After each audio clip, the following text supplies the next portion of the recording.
So yeah, that's the problem. It's like when America does blockades, that's good and based, like in Cuba, even though the entire world is against it, right? When a nation state that was in the throes of genocide until like literally a couple years prior, okay, says what Israel is doing in Gaza is a genocide. We have to stop it, and we are going to implement a blockade in the Red Sea in an effort to get Israel to apply further pressure to Israel to stop is genocide of Palestinians in Gaza. That's bad. You can't do that. Speaking of actual fun, we're going to do Bad Empanada, who is now turning into Good Empanada, okay, who did a video specifically on a classic Keemstar Orbiter Slop YouTuber by the name of Willie Mac Show, and addresses some of his criticisms of me. And I think I assume, considering Bad Empanada is very knowledgeable on Israel-Palestine, and Willie Mac Show is not very knowledgeable, I would like to see Willie Mac viewers reminding him about the D video he said he was making a while ago. Some odd reason he stopped making it. They're a bit upset. Yeah, I mean, he's now, yeah, Willie Mac Slow is now totally a fucking major Destiny Orbiter. He, I mean, dude, I get it. I get it. Why the fuck wouldn't you be? He literally goes and trolls that subreddit. He just peruses Destiny's subreddit to fucking get like an easy 1 million viewed drama slop video. Like, why the fuck wouldn't he be excited at that prospect? That probably makes him like 10 grand. You know what I mean? That's easy money. It's easy money to just fucking not know a single damn thing about Israel Palestine and just be like and make like a Hassan Bad video.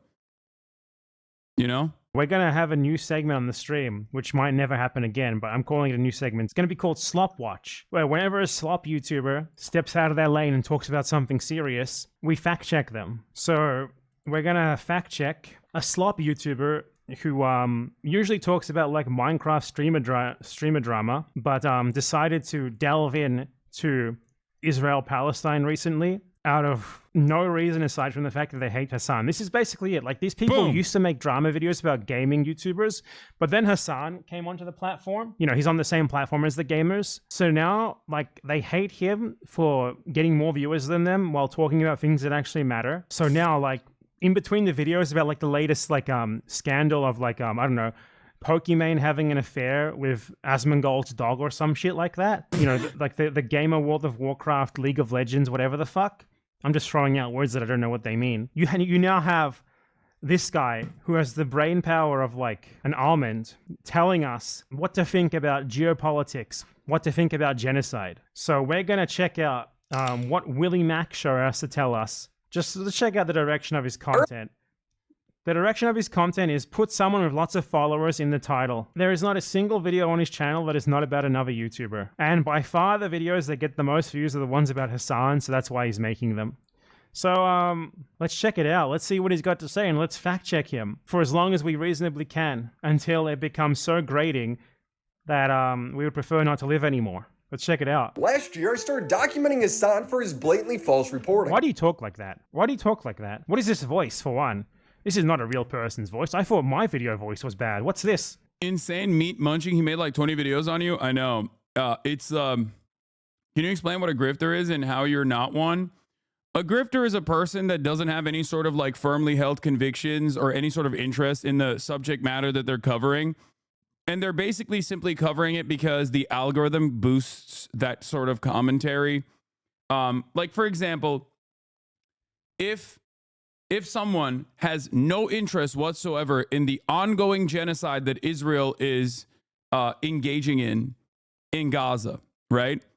And the only videos that they've ever actually, the only time they've ever actually afforded their platform to talking about this issue is to specifically farm drama off of a polarizing content creator such as myself, to just basically say my reporting on it is bad, and you know, the fact that they have no like real experience in this field whatsoever, and they're simply just like aggregating clip chimps off of you know, a particular subreddit. That would be a perfect demonstration of someone who is a grifter. The reason why I always laugh at the Hasan, you're a grifter allegations is because I have been endlessly consistent on my commentary, on my convictions that I firmly hold on to, and also the fact that not only can not only do my takes stand the test of time fairly well, with some minor exceptions that people seem to make a very big deal about, but that's fine. Grifting to the left is the most idiotic thing that you could possibly do. If I had no real convictions, if I had no real, genuine, personally held political opinions, why the fuck would I grift to the left? It's the most annoying group of people on the fucking planet. Okay, do you know how many people who also consider themselves to be diehard leftists who fucking hate me? Are you kidding me? It is the most annoying group of people on the planet. Okay, I'm sorry, it's just the truth. There's nothing the left hates more than someone who has an opinion that is a little bit marginally different than theirs. Okay? There is no big ticket donors on the left. Everything on the left has to be grassroots funded by you guys. Obviously, you guys fund this entire broadcast by subscribing, and many of you do, and I'm endlessly grateful for that sort of thing. But the reality of the matter is, there's a reason why. I mean, Bad and Empanada is a great example of this. Bad Empanada fucking shits on me all the time. You know? And it is what it is, but the left is the stupidest fucking group of people to grift to because they are annoying, and it's impossible to get any sort of solidarity amongst the left. Okay? People will say, you're not far left enough. Some people will say, you're too far left. No such distinctions are usually made on the right. Okay? There is very little right-wing infighting. And when it happens, they pack that shit up quickly. The two most prominent examples of right-wing infighting that have occurred over the course of the past couple of years was when Ben Shapiro and Steven Crowder duked it out a little bit for a second. Okay? But it didn't change the dynamic of the audience that much. Steven Crowder cried about the $50 million contract he got from Daily Wire, and he said it was slave labor, which was hilarious. And then the second most prominent example was when Candace Owens was anti-Israel under the Daily Wire wing, while also being anti-Semitic, of course. And Ben Shapiro was like, anti-Semitism is fine, but anti-Israel I can't stand. That kind of feuding is a daily occurrence on the left. People have, an incredible amount of purity that like standards that they themselves do not abide by, that they try to subject others to. So it's a fucking idiotic thing to do. You think I'm a stupid person? Why does D grift to the left seems to be working out well for his bank account law? I think that he just is a debate mercenary. He doesn't give a shit. He just wants to be contentious, and he knows that as long as he maintains a liberal posture and backs like the institutional liberalism, he will always be able to maintain some level of an audience. He is not a leftist, though. I don't think Destiny has never really been a leftist. There was like a brief moment where I thought he might be, but he was not. He's just a very annoying liberal who says incredibly reactionary and edgy shit on a regular basis and will defend it. He's perma stuck on whatever the liberal status quo is, and he'll always defend it. And I think part of the reason why is because if you're going to base your worldview off of like empirical evidence, there's a whole bit of information that's readily available on the liberal side, right? Like, it's great. You can just like go to Wikipedia and just churn out, misunderstand what the fuck Wikipedia pages are telling you, and make it seem as though you're, infinitely more knowledgeable on the subject matter than the idiotic right-wingers that you're duking it out with. Because right-wingers are very, Right-wingers, not great at debating, and they're not great at understanding reality in general. So I think it's like a very easy way to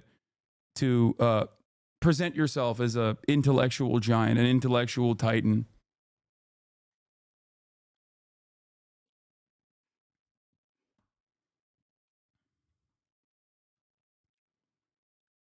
But overall, he does present a unique part of the space. I will admit that, where he has the energy and the toxicity of a 4chan poll weirdo, like online forums. These people that frequent online forums and like engage in these cynical smear campaigns and stuff like that. But normally, those people used to be like Nazis, right? And obviously, Destiny himself doesn't care about someone being a neo-Nazi. Like, he'll hang out with them. He'll try to have sex with them. Like Lauren Southern, I think he did have sex with her, as far as I understand, according to his ex-wife. And he'll prop their channels up.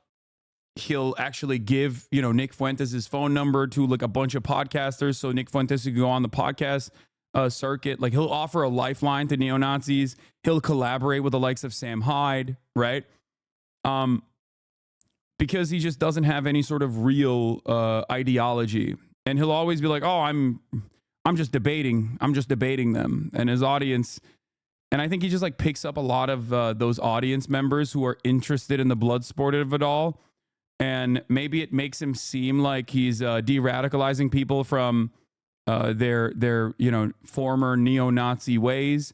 But the reality is he's just, keeping that same exact energy, but specifically turning them towards being prominent members of his own personal cult that will still go after very similar targets that the neo-Nazis went after, right? Disney doesn't defend capitalism? Yes, he does. What? So that's neither here nor there, though.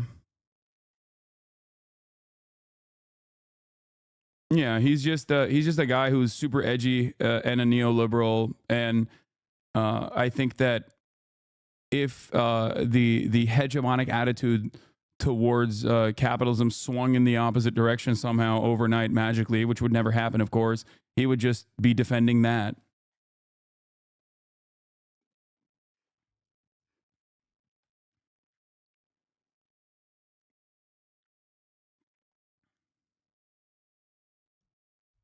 Anyway, let's continue. I was right about Ukraine. That's right. War is not imminent. Oh, shock. An Israeli airstrike hit the Al Ahli hospital. You were so right. They added 7,000. Like, he just puts that in. This is not something that these people like to do. Like, they don't actually have to provide proof or evidence for their claims. They just like point at someone else saying something and insist that it's wrong without being able to explain why. People who consider themselves political commentators do that. So obviously a Slop YouTuber is going to do it way more. 1,000 new troops. So what's going to end up happening is that by April, this is going to be done. Gifted and bombed the hospital, change title. That's crazy. This is my first time actually encountering the Willie Mac Show video now by way of Bad Empanada watching it.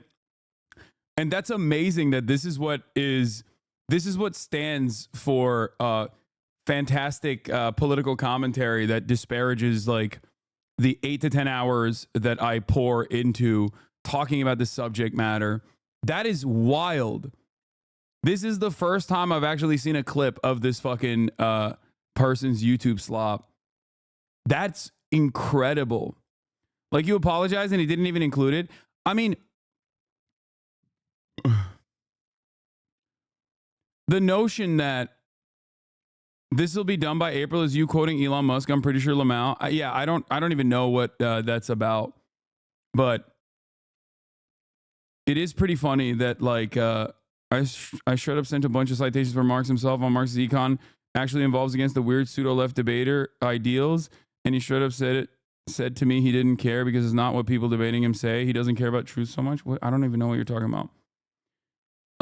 Hasan never cites his sources. Hasan is out of his depth. Hasan never cites his sources. Hasan only goes on Twitter. These are some of the most common like things that you hear from people. And I think it's because like people want to seem smart. People want to feel smart. I get it. I understand that. I understand that interest. And so this makes people feel like if I've rubbed them the wrong way, or if they've seen a bunch of like negative clips about me, videos like this will give people enough like evidence in their minds who are not really paying attention to anything that's going on, that it gives them ample evidence to be like, yeah, he does suck. I actually did feel that way about him, and now I know exactly why. Yeah. This guy's just farming, no? Like, if anyone puts any time into you, it's pretty obvious you argue from a good POV and that you're not just arguing out of personal interest and opinion, but actual facts. Yes. I don't think this person has any care or consideration about politics or like a well-defined worldview anyway. I think they're just purely in it for the algo. IDF didn't bomb the hospital? Yes, it did! Does this guy provide any evidence that it didn't bomb the hospital? No, he doesn't. He just insisted it didn't. And because Hasan said that it did, it must be wrong.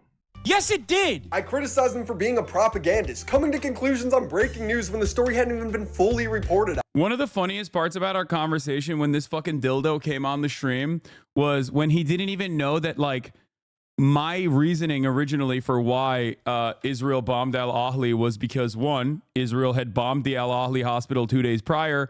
Two, Israel had bombed a whole bunch of places, including other hospitals that they've forcibly evacuated at that point.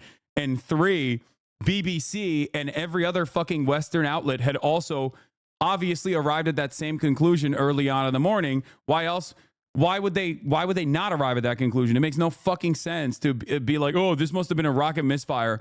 And last but not least, of course, once again, in the Al Ahli situation, which they never talk about anymore, by the way, they only bring up Al Ahli if you're a fucking dumbass who doesn't know anything about what has happened so far. And there's plenty of people who don't pay attention. So I think that's the reason why they, watch videos like this. Okay. I do find it very funny that these guys will be like, the only time they ever talk about it is like, remember the last time Hasan said Israel bombed Al Ahli, which, forensic architecture had already debunked time and time again Israel's counter narratives about what was going on.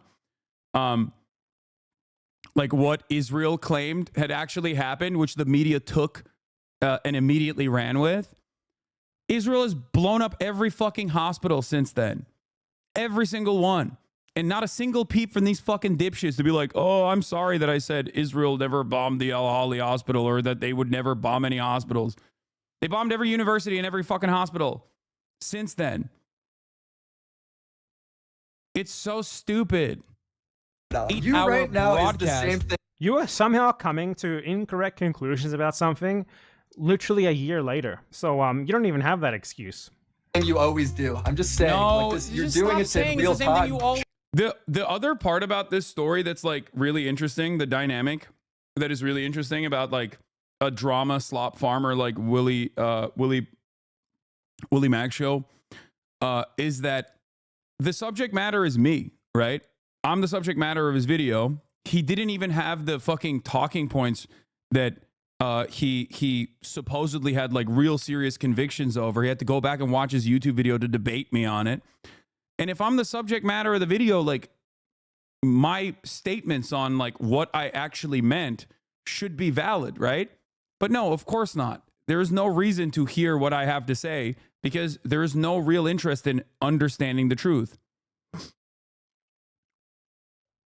You're doing it in real time, bro. Over the course of an 8-hour broadcast, if you look to literally 3 moments, how come nobody else shut up as much as you, dude, that does 8-hour broadcasts? Because no one has the most psychopathic fandom like idiots like you who sit through every minutia. Isn't it great? Like, you're just supposed to like look at this and assume that he's right or something. He doesn't actually need to make any arguments. Doesn't need to provide any proof of his claims. You just look at this and it's like, well, does he actually do that at some point? Let's find out. It's like, look at all these things that I'm insisting is sort of self-evidently bad.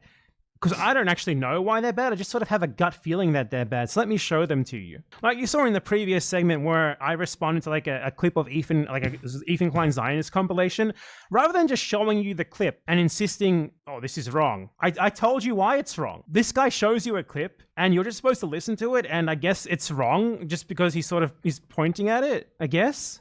to find a called clippable research. moment, It's to actually find a just called- clippable it's moment just to be called like, he basic sucks, he's research. bad. That's You the make reason, research dickhead. sound bad. All right, all He right. followed this up by interviewing a terrorist, eating up propaganda about taking hostages. You think he has Terrorists, right? You can just brand someone as a terrorist if you're this fucking white guy who sounds like he's struggling to speak. You're this guy here. You can just say that someone is a terrorist, providing zero evidence for it. Why? Probably the best example of a grifter I can imagine. He has no passion for the conflict. He thinks he's debunking you on. Doesn't even have the talking points readily available. Yeah, I wanted to talk to him about Israel-Palestine, but he was like, no, I want you to simply watch my video. I was like, why the fuck would I do that, bro? I'm the person you're talking about. Just tell me what your anger and your frustration is, and we can go over it. Which you had to literally go back and which you had to wait. What is this? Relevant? Hold on, can you Because pause that's for a like- second? that's such Just- an- I'm sorry to do it. This guy right here in the top left, the one that they're all Oh, there he is. He's like hanging out with Destiny and Dan Saltman. having a great time with, this guy's a killer.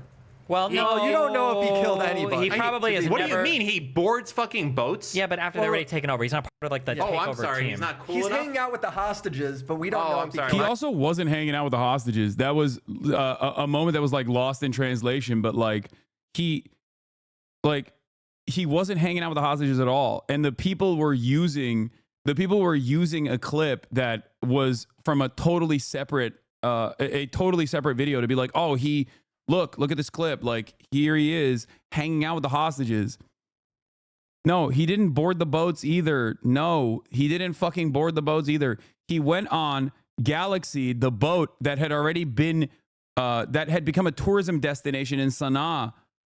You're wrong. All of this stuff is wrong. Why do people not care about being wrong so frequently? It just doesn't make any fucking sense. Like, yes, the Ansar Allah militants took over a bunch of boats, including the Galaxy one, okay? They boarded the boat. They put the boat in the port in Sana'a.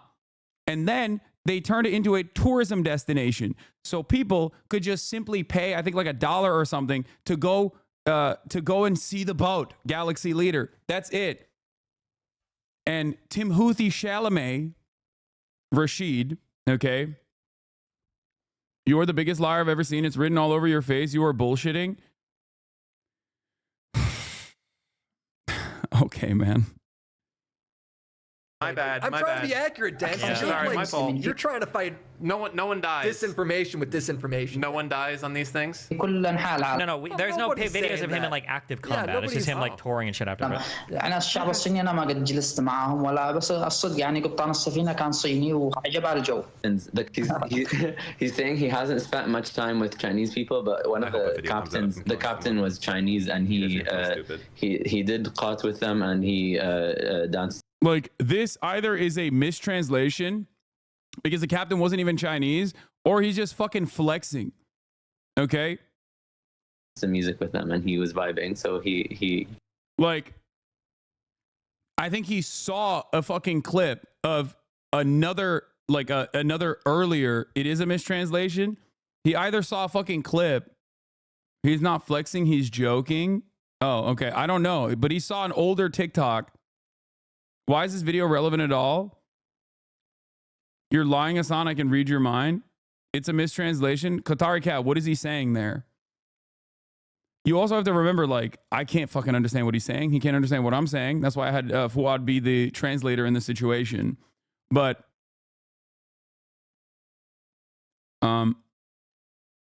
Willie does nothing. Willie does anything to not confront genocide and heaves his lack of care onto you and everyone else. It's like deliberate placing of oneself to be negatively polarized. Like, who asked these motherfuckers to be political? I fucking hate it. Anyway, but yeah, if you want the actual facts, if you want to know what is the reality, I asked him in the interview if he was a Houthi militant. I still maintain the position that I have every right to fucking interview a Houthi militant or someone who is like a prominent member of the Ansar Allah administration. I think there's journalistic value to doing such a thing. When I thought that he might be a Houthi militant personally, because we saw all the clips and everyone was calling him like jokingly Timothy Chalamet, I was of course very excited to do this. Okay. But the interview, in my perspective, at least, once he said he was not, of course, changed, like the dynamic of the interview changed. And every single real news outlet, no matter how fucking right wing they are, have openly stated that they know that this person is not a militant anyway. Most people would be given props for bagging an interview like this. I know. The New York Times reached out to me to try and get their contact information. Okay? Yes. Other journalists like Jeremy Scahill, Ryan Grimm, and many others were like, that was a fantastic interview. I'm glad that, someone is out there capable of being able to reach out to these people and actually even fucking humanize them. Because why wouldn't I? Anyway, let's continue. Is he a terrorist? He's an Arab in Yemen. Why else would he be a terrorist, right? Someone who, by the way, like, what terrorist attack has he committed? What terrorist attack has he committed? I can point to a terrorist attack that Hila Klein has participated in. What terrorist attack did this guy participate in? Could you point to that for us? Which one? What did he do? I'd like to offer, I believe his name is Rashid Al-Khalidi. We will crowdfund a GoFundMe so you can sue whichever one of these people you choose. This guy could be the easy target. There's precedent for this working because, for example, Sacha Baron Cohen's video Bruno, he framed a random Palestinian grocer as like a terrorist, and he ended up having to pay that guy hundreds of millions of dollars in a defamation case, or at least tens of millions. Rashid, my friend from Yemen, you have a chance at a huge payout here, and we will gladly crowdfund you. Pick like the most egregious of them, calling you a terrorist. I speak Arabic. Rashid didn't say any of that. Your translator speaking another dialect, Levantine, opposed to Rashid's Yemeni dialect. He never said he took caught with the captain or the crew. I don't know what he said. I still don't, to this day, know what he fucking said. But what I do know is I have no reason not to trust him when he says he's not a fucking Houthi, okay? He lives in Yemen. He has every reason to even lie and say he is Houthi in an effort to not get fucking punished by seemingly coming across as he's disparaging the Ansar Allah movement. You know what I mean? What's crazy about it is that he literally has been apprehended by the authorities in Yemen before, like, according to his own Twitter account. So it's like fucking ridiculous that people are just like, why would he lie? Why would he fucking lie? He has no reason to lie. He lives in Yemen, brother. He can just fucking be like, yeah, I hate Jewish people and I'm Ansar Allah and we're doing this for anti-Semitism. If that was his genuine perspective, he could just say that, okay? What are you going to do? Cancel him? He's in fucking Yemen. He could be killed tomorrow by an American bomb. Like, that's the point that I don't understand, that people are just like, you should have been debating him. You should have been debate lording him. And it's like, why would I do that? There's a person who is 18 years old at this point and has only known genocide his entire life, okay? Saudi and UAE-backed, America-backed genocide. That's all he's known. Americans are in Yemen. No, American bombs directly fucking blow up parts of Yemen, though. They fly over it and, lob rockets into even Sana'a and the ports and every other part of it. And let's get them in court trying to justify that label. I'd love to see that. That would be fantastic. Propaganda about taking hostages. He's saying he hasn't spent much time with Chinese people, but one of the captain was Chinese, and he did qat with them, and he danced to music with them, and he was vibing. So he. This is funny, by the way, because not one of the captains in any of the ships that the Houthis seized in that anti-genocide blockade, by the way, literally a blockade against Western shipping, that to put pressure on Western countries and Israel to stop doing genocide. That's what that is. Nonetheless, there was literally no Chinese captain, obviously. How did he talk to a Chinese captain when there is no Chinese captain? What he did is he saw an unrelated video, a TikTok from before this was even happening, of like a ship captain who had docked in Yemen, like doing drugs with Yemenis. A Bulgarian at that, not even a fucking Chinese, because there's no Chinese captains in Yemen. There's no Chinese captains involved in this at all. So he's talking about a TikTok video that he watched, and these guys say like, okay, that's like dispositive evidence that he's a terrorist. Also, even if he had talked to a captain, how would that make him a terrorist? Is terrorism when you speak to someone who was like a crew member of a ship that was seized in an anti-genocide blockade? Just speaking to them makes you a terrorist? Is that how this works? I would love to get this guy on stream to explain to us his logic and also to get him to present to us his evidence. He likes him, yeah. So, I mean, what? That's so crazy. He's saying that they went over the cruise on these. Is the entire video just like him rehashing a video that he already made, where you're supposed to look at the clips and just assume that he's correct? That whatever he's implying... Yes, the answer is yes, by the way. For most people, it's like, it's perfectly packaged drama slop. It takes 1 second to lie about a person, especially when there is an overwhelming amount, amount of social conditioning geared in one way. And it takes an hour to fucking break down exactly why this is wrong, while still taking into account the broader audience's personal hangups on the matter. Okay? You could just say, brown kid has a gun, terrorist. I have to now describe how terrorism is a political designation that is ultimately utterly meaningless. It has no legal basis, and that the likes of Nelson Mandela were on the terror watch list until 2008, when I conducted this interview with a person who wasn't even a part of the Ansar Allah movement. But even if he was, it still would have been perfectly valid. The Ansar Allah movement had not even been declared a terror organization, or rather the terrorism organization designation was going to take 30 fucking days by the State Department to actually be implemented. Joe Biden had taken off the Ansar Allah movement from the terrorism designation in the State Department earlier. Okay? How am I going to describe this to people who are just like, nah, I see brown guy, has a gun, he's terrorist, he wants to kill white people, he probably has killed white people. You know?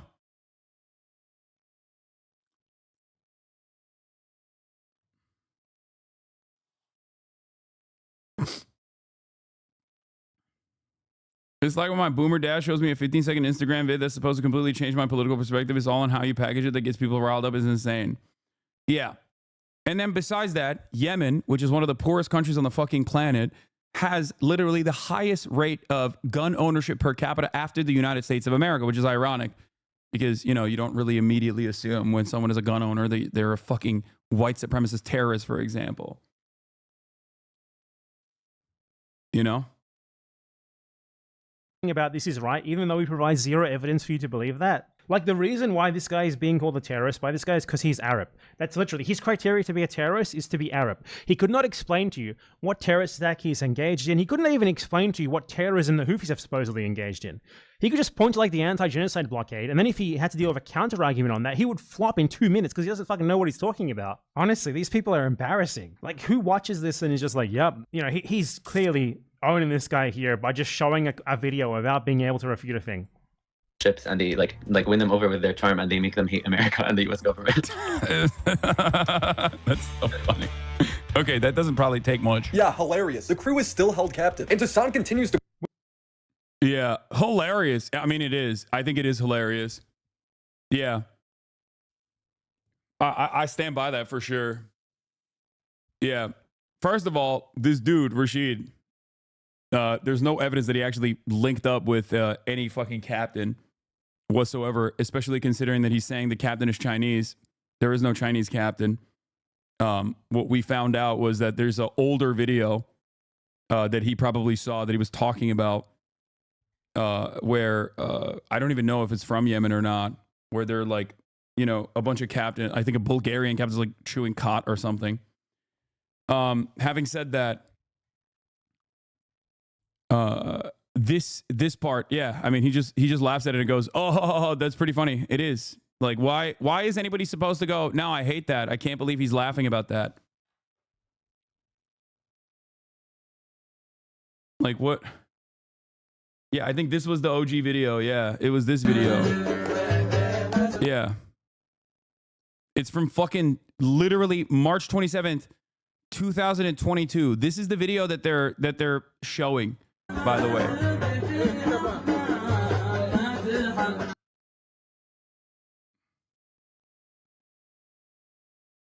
They're saying this is the Chinese captain. But I don't know. I don't know if he was Bulgarian or not. I think the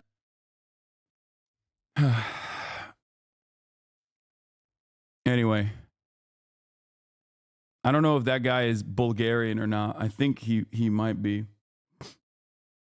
A majority of the internet believes Hassan is an Arab because he's Muslim and his name is Hassan. Like 2 out of 3 Americans in general could not tell you where Turkey is on a map and just assume it's an Arab country because it sounds Arab to them. Yeah. The Galaxy Leader captain is Bulgarian. He's not Chinese. Sorry. Thank you. He didn't see any Chinese person. He literally said that. The translator added the caught part.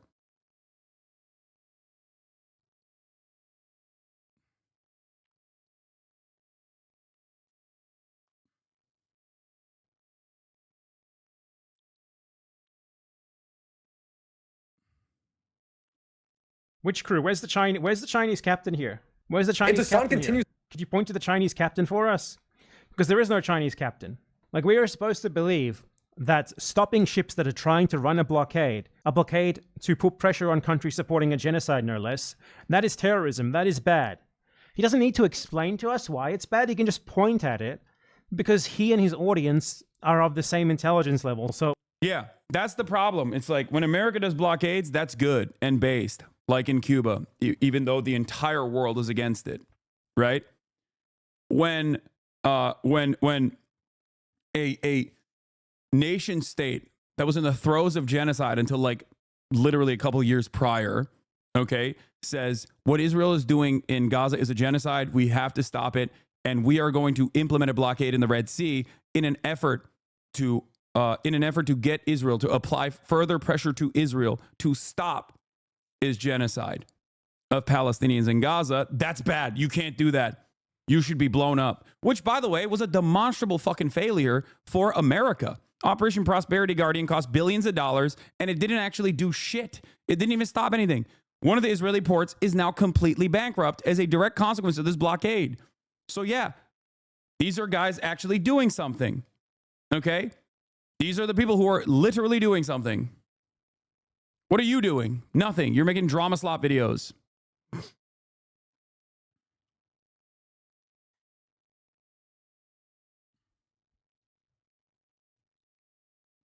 Like, what do you guys think America does when they fucking intercept ships? Most of the time, America says we're instituting a blockade and no ships pass.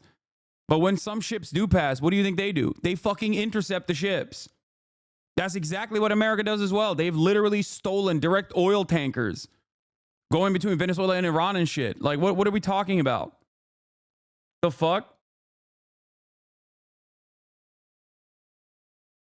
Like, what? So that's fine, that's valid. But when another country, God forbid, outside of the sphere of influence of America engages in the same thing, then whoa, that's the biggest meanie bobini thing you could fucking do. That is completely unacceptable.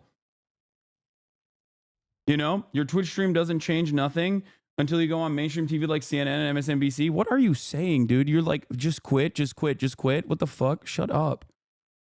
It does change things. It changes people's minds, okay? Yeah, U.S. embargo blocks coronavirus aid shipment from Asia. Like, we've done such cruel, unimaginably cruel things to Cuba.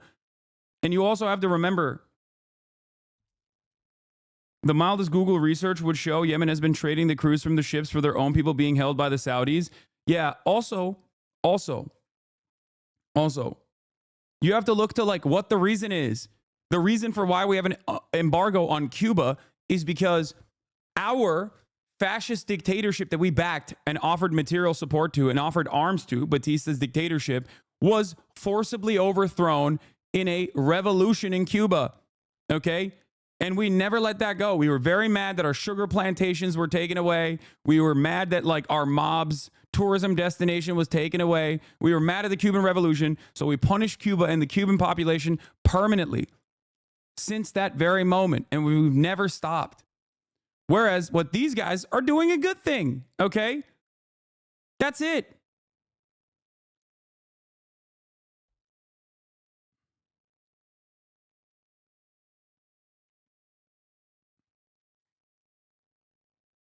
Like their purpose, even if you don't agree with their methods, okay, you very clearly don't think much about the ways in which America does this for bad reasons, okay?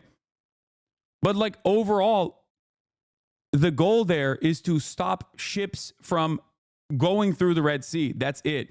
To just cut it out entirely.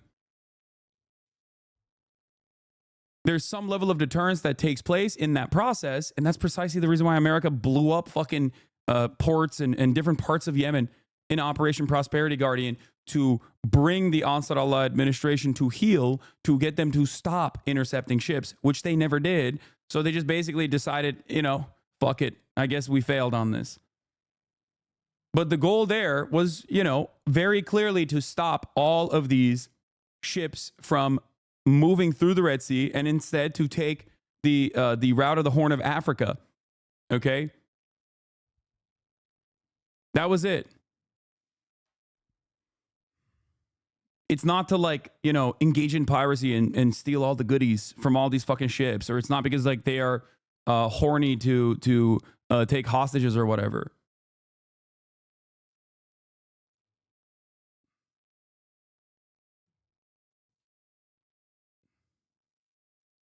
It works on them.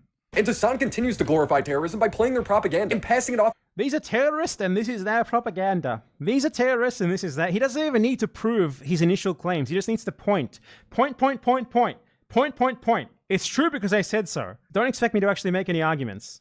His happy musicals. Even a music video. They love walking over, like, the American flag and the Israeli flag side by side. They will always, like, march on it. When you said music video, I'm Good. expecting, like, You zoomed in on that? Stepping on the American flag and Israeli flag is just sort of self-evidently bad, I guess. You know, these genocidal imperialist nations. bad example. Chris Brown dancing, you know. No. They do, like, they do musicals. They're very musical people. Praising their leaders, all while hypocritically defending Russia and China's invasion of their neighbors. You call Crimea? I call it a part of Russian territory, bitch. That's what I call Crimea. I call it Crimea River. Bite the bullet on the Tim Houthi kid? Why? Why would I ever? If I did something that was fucked up. Bite the bullet? What? Like, he doesn't even make his argument. He does not make any sort of argument. Crimea is a part of Russian territory. It's just true. It is annexed by Russia. And what Ukraine did in that process after it was annexed by Russia, which was very different than Russia's current invasion of Ukraine, which is why it's been an ongoing, massive, inhumane military campaign that is killing thousands of fucking people and has displaced millions of people. Okay, to make this comparison between Crimea and what Russia is doing in Ukraine right now is idiotic, and no one would take you fucking seriously if you were to make that comparison. Okay. What Ukraine did in the aftermath of the Russian annexation of Crimea was to blow up the fucking was to dam the waterways that were going in from Ukraine into Crimea.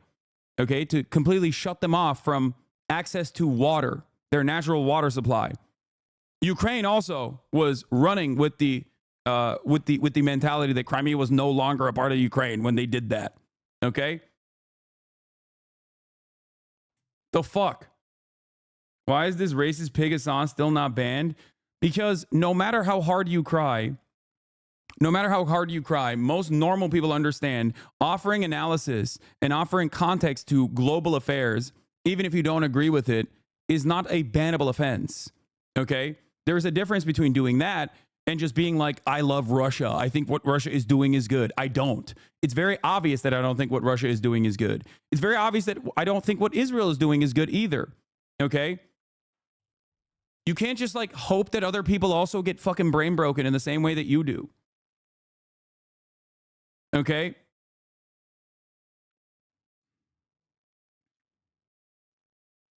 This is a clear example of extremism. They aren't even aware that America good is the pillar of their worldview and see any reason anyone says otherwise a lunatic, but are arrogant enough to refuse to listen to reason. Yes. Okay? The question I always have for people is like, what do you do in that situation? What have you done in this situation? What have you done to be like, okay, you know, what Israel is doing is unconscionable, it's genocide. It's Nazi shit. What have you done? Okay? I'm not going to sit around and be like, well, you know, all these other people, they're I would have dealt with this differently. Like how would you deal with it?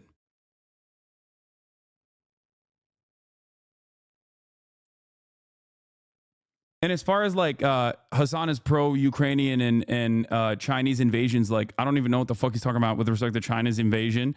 But as far as Ukrainian invasion, I've never been for invading Ukraine. There's never been a moment where I've been pro-invading Ukraine.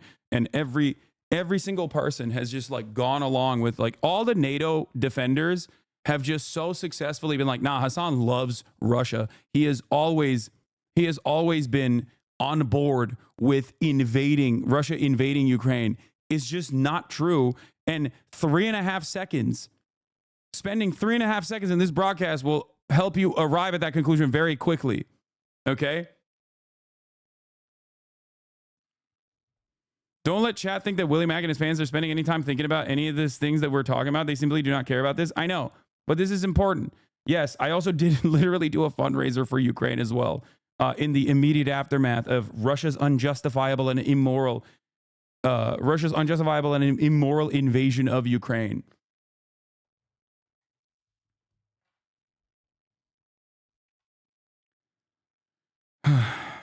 Argument. You notice that, right? He just shows you things and points at them. By my estimations, I would of course apologize for it. I have time. Yeah, by the way, the Russian government legit called me a homosexual influencer as opposed to the brilliant, brave Russian troops. So, you know, I don't think the Russian government considers me pro-Russia.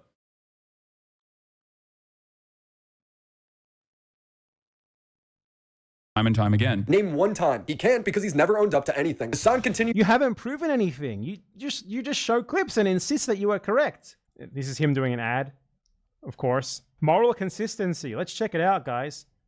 Wait, what, talking about Jews? By some of the most inbred fundamentalist hicks. No, it's not illegal. It's so beautiful here. I should go to the old city so I can get my fucking shit pushed in by some of the most inbred fundamentalist hicks. No, it's not illegal. It's not. It's just talking about Jews. Would it be wrong? Would this guy think that it was? Oh, he probably. Wait, no, I'm talking about the ultra-Orthodox settlers. What the fuck? Who would disagree with that? What do you mean? Like, he says, talking about Jews. Nice, dude. Yeah, I say that about Alabama too, dumb fuck. The fuck? Ethan got mad about that, but he also said that before. Ethan got mad about that? Ethan has said infinitely worse shit about Orthodox Jews. What the fuck? He said they smell bad and shit. That is insane. I didn't even know Ethan said that. Are you fucking serious?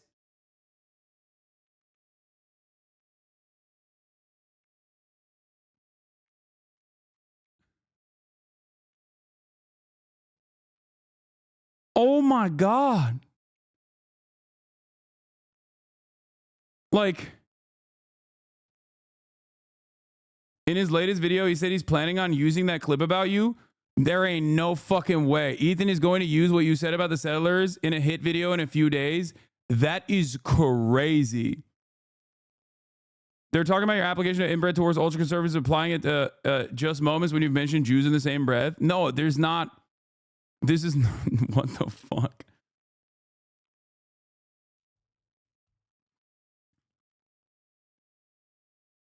It's been bad. The well goes far deeper than you would want to know. I mean, yeah.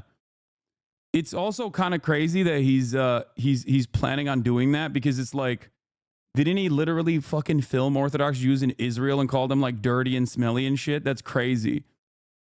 Like, I say that about the Amish too. I say that about fucking right-wing Christian fundamentalists in Alabama too. Hasan said Jews are inbred. He loves saying that. I've got a little compilation going. That's the exact quote from Ethan.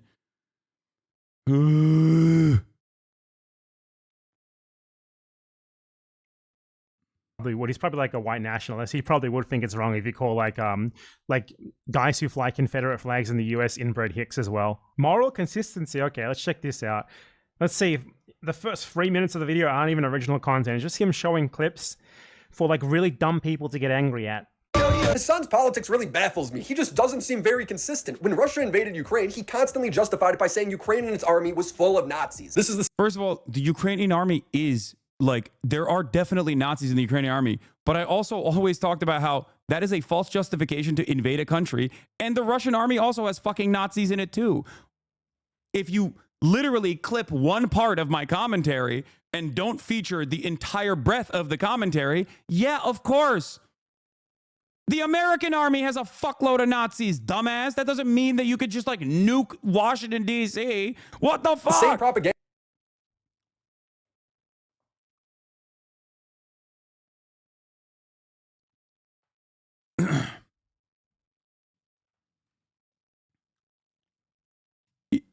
Why the fuck would I like a right-wing capitalist kleptocratic piece of shit like Vladimir Putin? It doesn't make any sense. He what the fuck? Anyway. And Russia pushes. Hasan acted like every citizen in Ukraine was on the verge of Did you say that he supports the invasion? fascism. The reason why a small amount of nationalist forces gaining prominence is additionally terrifying. It's like Tinder, okay? It can call. This clip is, or I can already tell, it's not him saying the invasion was justified because of this. It's just him saying, acknowledging that something existed. Cause a fucking wildfire of nationalism because it's already baked in to the attitudes of the commoner, okay? Wait. This, he fucking said, wait, dude, I can't, oh my God. Yeah, I'm right. This is me criticizing Vladimir Putin. What is this? What is this dumb fuck saying?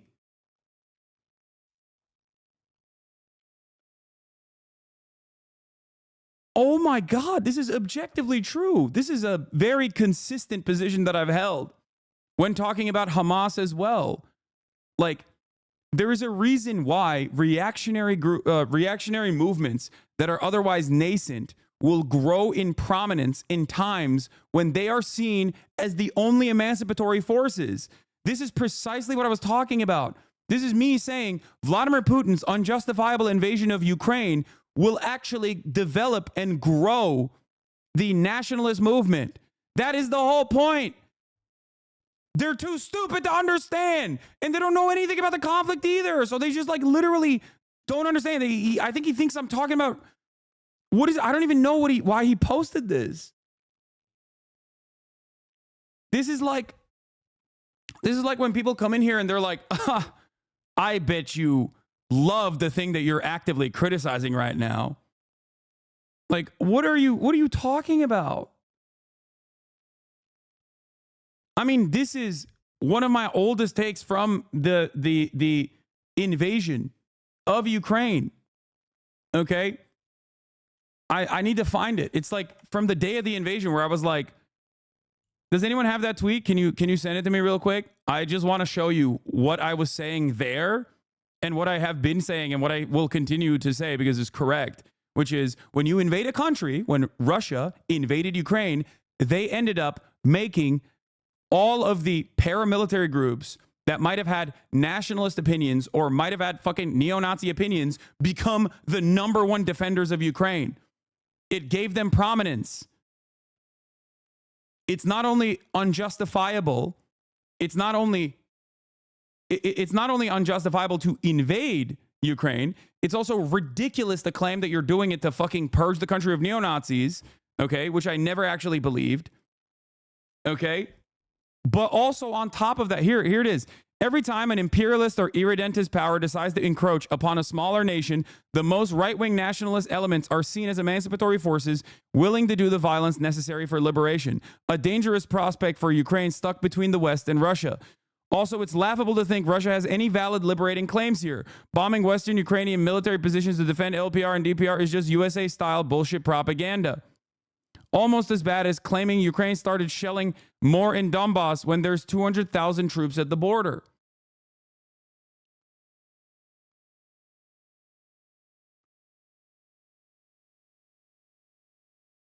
This is objectively correct analysis about how right-wing movements grow in prominence when the country is invaded. This is the same in fucking Iran. Okay? This is how Palestinians basically evolved into the Palestinian attitude towards Hamas shifted dramatically over the course of the last 3 fucking decades. This is a very consistent take. It's almost a universal truth.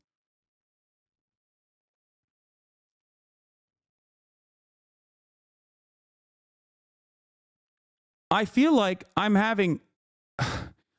lot of people just simply don't understand the things that I'm saying, and they just overall cling on to vibes because I've made them feel shitty, maybe made them feel stupid at a certain point. So they just like look to someone to be like, yeah, this guy's actually a real fucking idiot. He's actually real hypocritical. And they go, oh, thank God. Thank God someone's out here saying what I've been feeling. You know what I mean?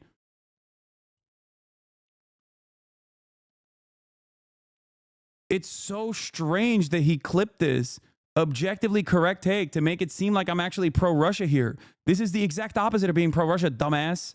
Every person already has like a predisposition towards nationalist tendencies. So the issue is when you start legitimizing the nationalist guys, boom, all of a sudden the country could turn fascist like that, okay? He justified Russia annexing Ukraine. What? Constantly. Regardless of whether he wants it or not, he needs it as a buffer state. Exactly. Exactly. Russia's historic access into the Black Sea. How was that him justifying that? That was literally just like an explanation of why Russia invaded. And he takes it as like him endorsing it, I guess. Crimea, that's like... He just shows clips and you're supposed to take them the way that he's framing them when they don't even say what he's saying at all, for one. And for two, he doesn't actually explain like what is even going on, why you're supposed to think it's bad. Honestly, this video, it's not transformative enough to be considered free use. It's not. It's not. Like saying one line and then showing 10 clips of someone else is not transformative. Hasan should copyright strike this 100%. He should just copyright strike this. This would not pass in court for fair use. Hasan should just lawsuit this guy and everyone else who makes videos that are just like 5 minutes of a Hasan clip and then one word of commentary. These people should not be allowed to just make money by taking your clips, compiling them, and saying one sentence every 5 minutes. This is like 3 or 4 times more successful than his usual videos. He should not be allowed to get away with this shit. If you want to make a video criticizing someone, you should at least be expected to like respond to their clips for like at least half the duration that you're playing the clips. Ideally more than the duration that you're playing the clips, but I think that's a fair standard. This is not that. It's him saying... I've personally witnessed how some of these creators have influenced their audience to believe that you're pro-Russia and then equate it to pro-USSR, and it's kind of insane. They will type in all caps. They will talk about both entities but make no points. This is Red Scare 3.0. He's basically restreaming your content while ruining the context of your words while trying to frame you as a terrorist. Is genuinely insane. Yeah, it is what it is. Let's keep going. One sentence, and then he shows like 10 clips in a row. He's not even actually doing anything with the video. It's not transformative in the slightest. There's not like enough commentary here, enough criticism to qualify as fair use.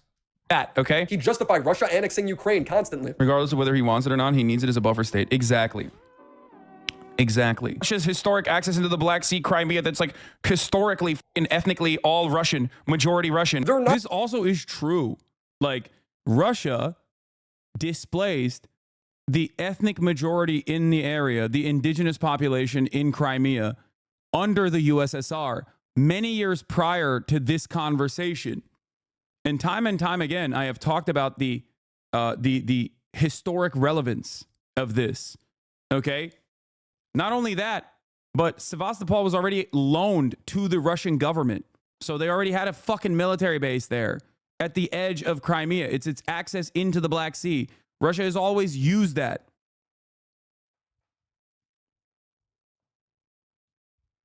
So there is a reason why when they went into Crimea and annexed it, there was, it wasn't like fucking Russia's current. What is this, bro? You literally platformed a terrorist. You didn't interview him. You sucked his entire penis. Yeah, well, I fucked your dad in the ass last night too, but I don't see you fucking complaining about that. Possibly because he really enjoyed it. He's gay now, okay? Like, how am I supposed to fucking deal with this childish mentality? That person is not a fucking terrorist. You just think he is. That's it.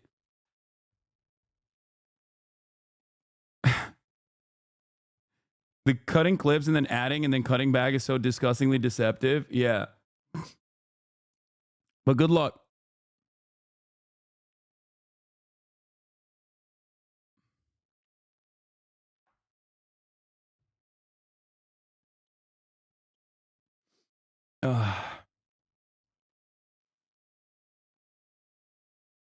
Nazis, everyone's going to be radicalized. But when it comes to a fundamentalist group like Hamas that theoretically would run the country, Hasan doesn't seem to have those same worries. He justifies it by using Republicans as stand-ins for Hamas. I'm saying that the gay people and the trans people that are living under those conditions in Gaza, right, see Israel as a far larger problem in their existence than they do like Islamic fundamentalism in terms of governance. That's not even like the same thing. He's talking about like homophobic attitudes in like third world countries, in colonized countries, and he's comparing that to Hasan. And I'm also oh my God, I've never watched a video where I'm so fucking right.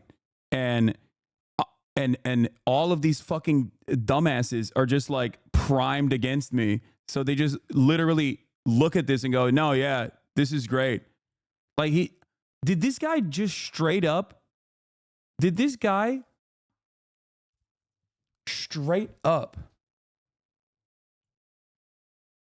put my fucking W's on there? This is like the Fox News article. This is every anti-Hasan video, and I'm not joking.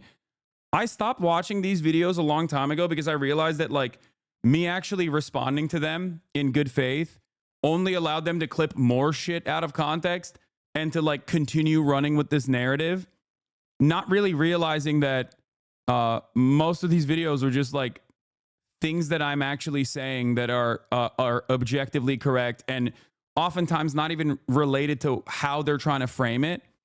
Hasan hates inferior cultures, he says. Mentioning that like the Azov battalion exists at all. In a clip where Hasan didn't actually say that he thought that justified the Russian invasion. This does not make any sense at all. I've actually said the exact opposite numerous times, by the way.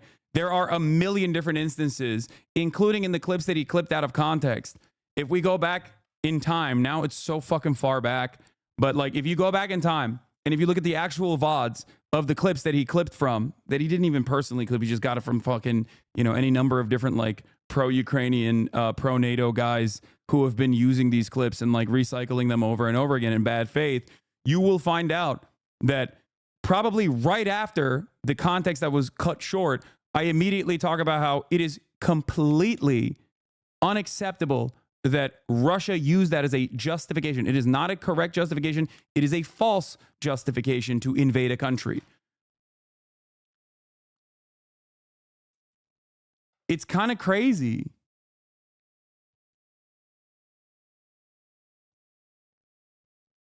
Check out the Google Doc I sent. They're using this in their campaign. They made a fucking Google Doc that is so insane, brother. Anti-Semitism and terrorist propaganda on Twitch. Statements. The statements made in this document are the author's opinions. They should not be taken as fact. I like that they put a little disclaimer in there because they're like, hey, we're going to be smearing this guy, so please don't sue us.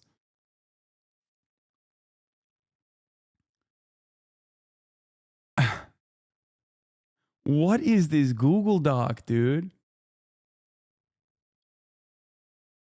Oh my God.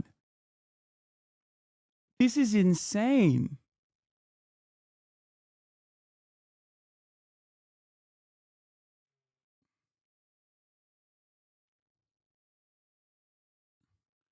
Doesn't they give him your email? My email is public.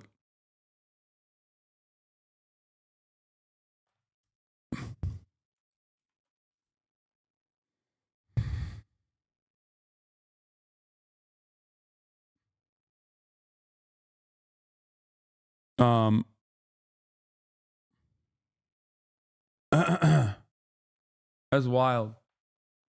Better or worse in the woke games list? For context, we must go back to the formation of HasanAbi's channel and discuss neo-fusionism. Yeah.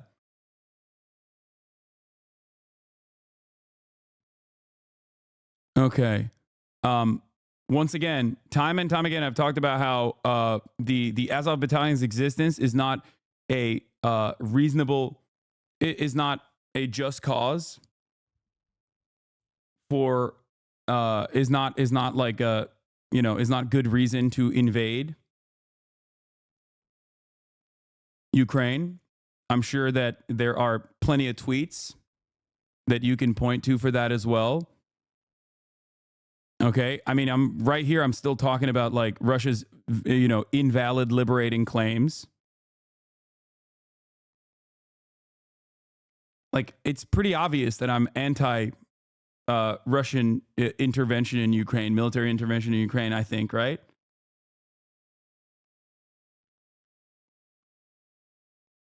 Like, I don't know how you fucking arrive at that conclusion. But I guess like if there's enough people that avoid all of my talking points and just like clip it out of context,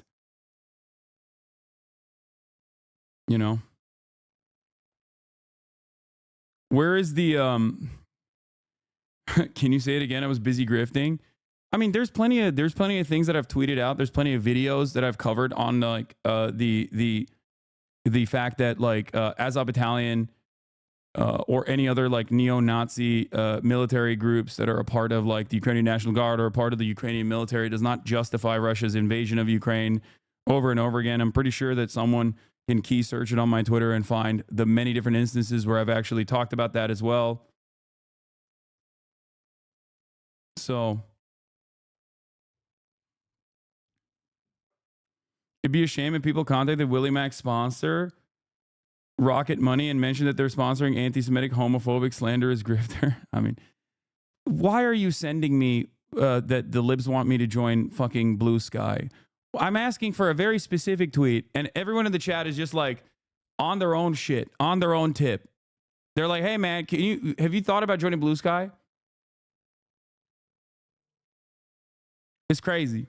Like, it's just like, this is what I say all the time. These people's strategy is to either point at something and insist that it is by default wrong, or to compare something with something that is obviously different and insist that it's the same. If we were getting ruthlessly slaughtered by an alien force, I wouldn't give a fuck if someone was homophobic or not. I'd be like, thank you for Why are you zooming in on this? Like, it's not self-evidently correct. Why are you zooming in on him here? Like, you think that you just got him in like a fucking ownage moment. What's wrong about what he's saying? Can you explain that? Fighting against the alien force. That seems awesome that you're doing that. I would actually arm up side by side with my fellow homophobic, Republican, rabid Christian fundamentalist sociopaths to try and protect my home. And that's the point. That's the same thing as the Azov battalion fighting in Ukraine. How does he have these conflicting... That's not conflicting. That's what I'm saying, because I'm being critical of Russia, you fucking idiot. Wait. It's not. It's the point. It's the same point. That's why. That's one of many different reasons why I'm anti-Russia's invasion of Ukraine. Oh my God. That's insane.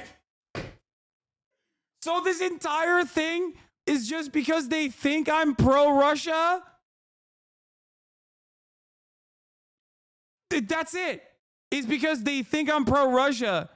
And then that's it. Like, even when I'm in the process of criticizing Russia, they're like, that's my fucking point, dumbass. What the fuck?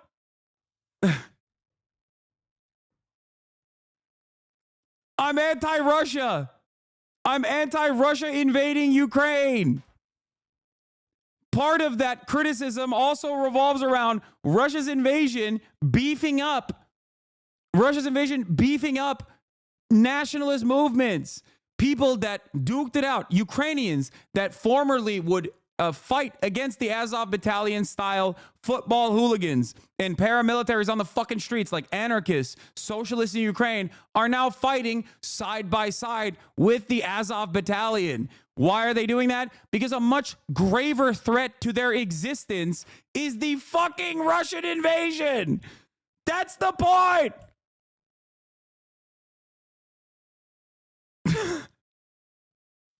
This is so dumb.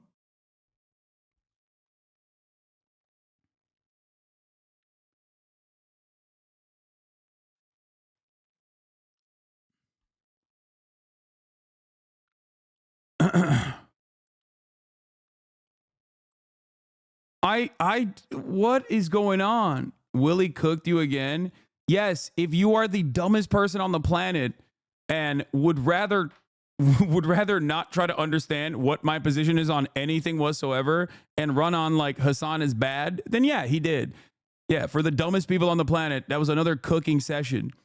Which is kind of funny because I'm in the process of explaining to you what my position is, but you don't clearly give a shit. Yes, if you have one singular brain cell, yes, I got fucking owned here, okay?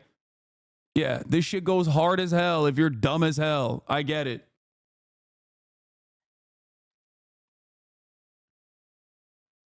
Yeah, another example of what I described is and I have used this example as well, Chinese nationalists and communists working together to fight the Japanese invasion, fight against the Japanese fascists. Like, that's the whole point.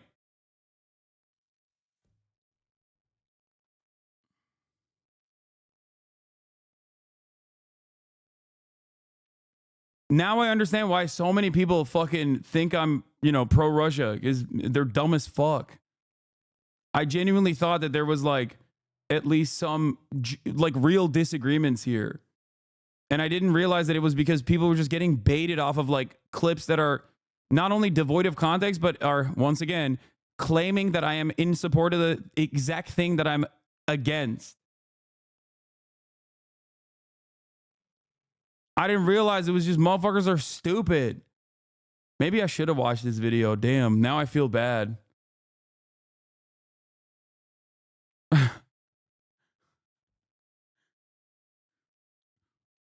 It can't be that every single person and their like supposedly valid criticisms and demands of accountability are coming from like personally them misunderstanding what my fucking position is on the matter. Oh my God. Vosh has the same take on Azov, but his community for some reason thinks you're pro-Russia. Yeah, because I'm anti-NATO and he's pro-NATO. That's why.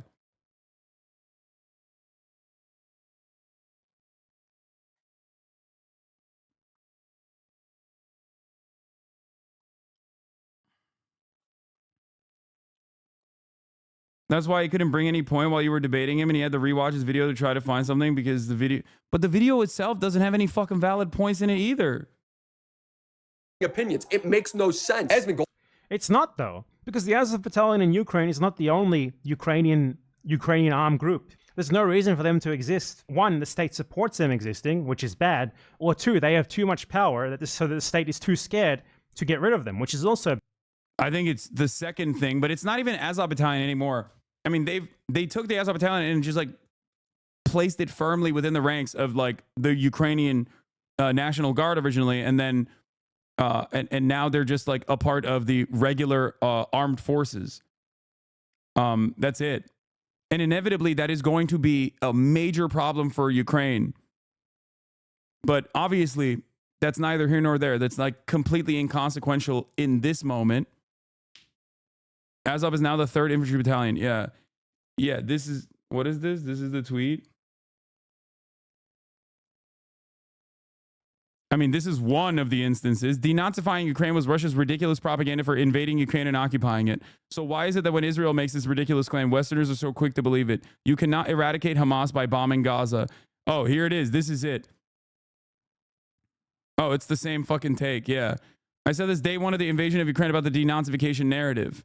Every time imperialist or irredentist power decides to encroach upon a smaller nation, the most right-wing nationalist elements are seen as emancipatory forces willing to do the violence necessary for liberation, a dangerous prospect for Ukraine stuck between the West and Russia.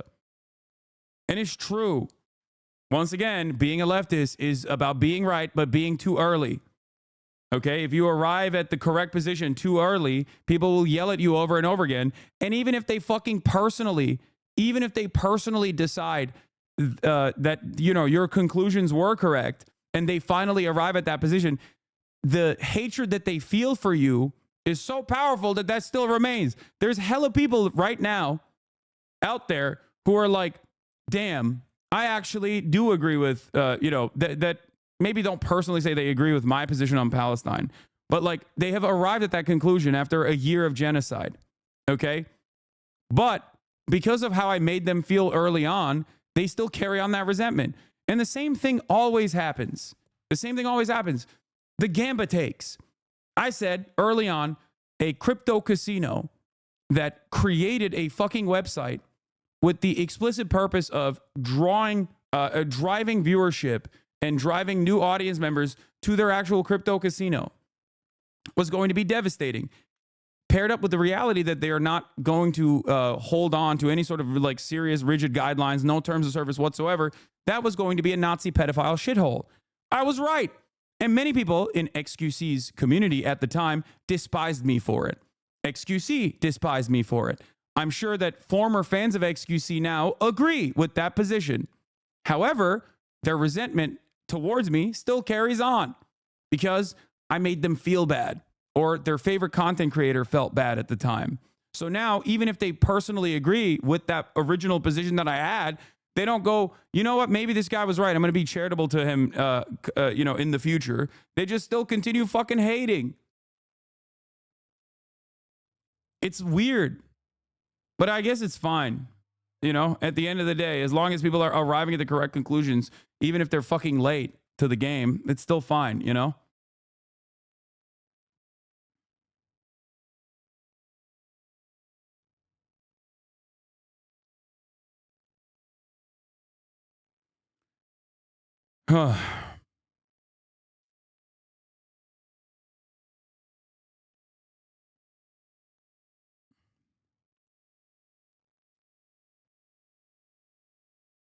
Bad. You don't need like a specific armed group for neo-Nazis. In Palestine, Hamas is the armed group. It's the only real armed resistance, aside from other armed groups that you also hate just as much. Ukraine is a country with a real military. Azov is but one unit.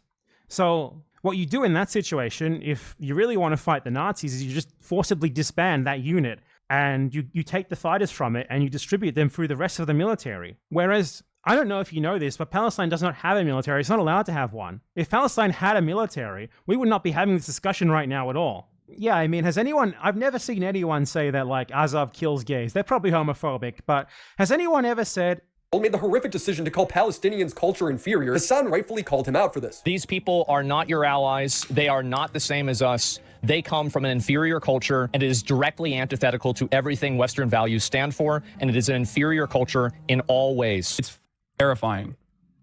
Like, saying they're inferior, saying they're evil, to justify the death and destruction that befalls them is so horrifying. Because remember, Hasan would never call another culture inferior. He would never do that. I don't agree in theocracy at all. But, like, wouldn't that mean that it would be inferior? No, I wouldn't say that any culture is inferior to one another. All life must be cherished. Their lives are no different, even if they disagree fundamentally with you. But if we just go back to last year, Hasan was justifying China's invasion of Tibet for the same reason. Their inferior culture. He says China's imperialism is good because they focus on taking over the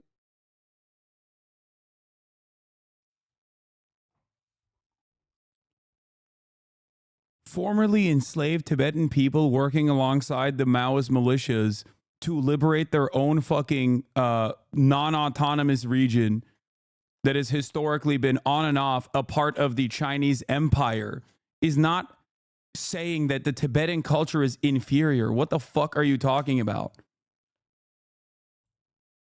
What? Slavery and feudalism is not a fundamental part of Tibetan culture.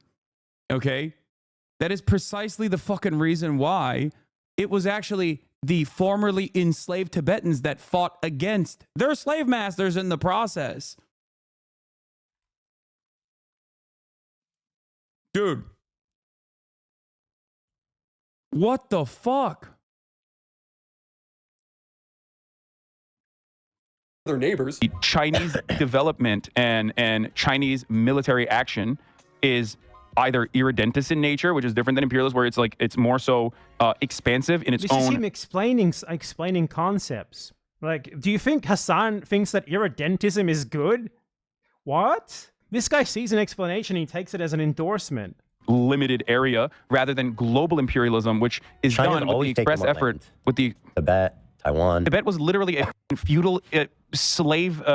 Okay, for one, first thing, he was describing the difference between, say, for example, irredentism, which is like China's actions in Tibet, the Chinese, the Chinese Maoist movement in Tibet is not an instance of irredentism. Okay, what China is currently doing in Tibet, not developing it evenly as opposed to the rest of the Chinese territories, is understandably consequential, and there's much to criticize there. Okay, the current Chinese rulership over Tibet is not exactly great, but none of this is talking about liberating Tibet from the treacherous nature of feudalism. Okay. And the example I used here was actually so fucking good. Not to, hype myself up, but it is directly the same as like the American government during the time of slavery engaging in the fucking Civil War. And besides that, it's like if the Southern formerly enslaved people also rose up and actively fought against their slave masters. Is like, my country has a right to take this state, this smaller country that is on our border or whatever, versus like American-style globe-spanning imperialism, where it's like, we want to essentially control as much as we reasonably can every single country in the world and force them to pursue our own interests. That was what he was talking about in the first place there, explaining the difference between like China and the US as global powers. He takes an explanation first as like an endorsement. So now let's see what the supposed calling Tibetan culture in. Just threaten to beat them up like they always do. Just show them your massive muscles. What are they going to do? Just threaten to beat him up. And that's what you do when you can't come up with an argument, says HasanAbi tough guy. Dude, how little care or consideration do you have for your own humanity and your own personhood that you are literally making a fucking fake fan account called HasanAbi tough guy, and then, you know, creating the account, waiting for the appropriate amount of time so you can actually chat in the chat, and then saying, these guys are all ugly nerds. Don't waste your time. It's about how attractive you are. Like making yourself come across like you're actually a fan, but also letting it slip a little bit.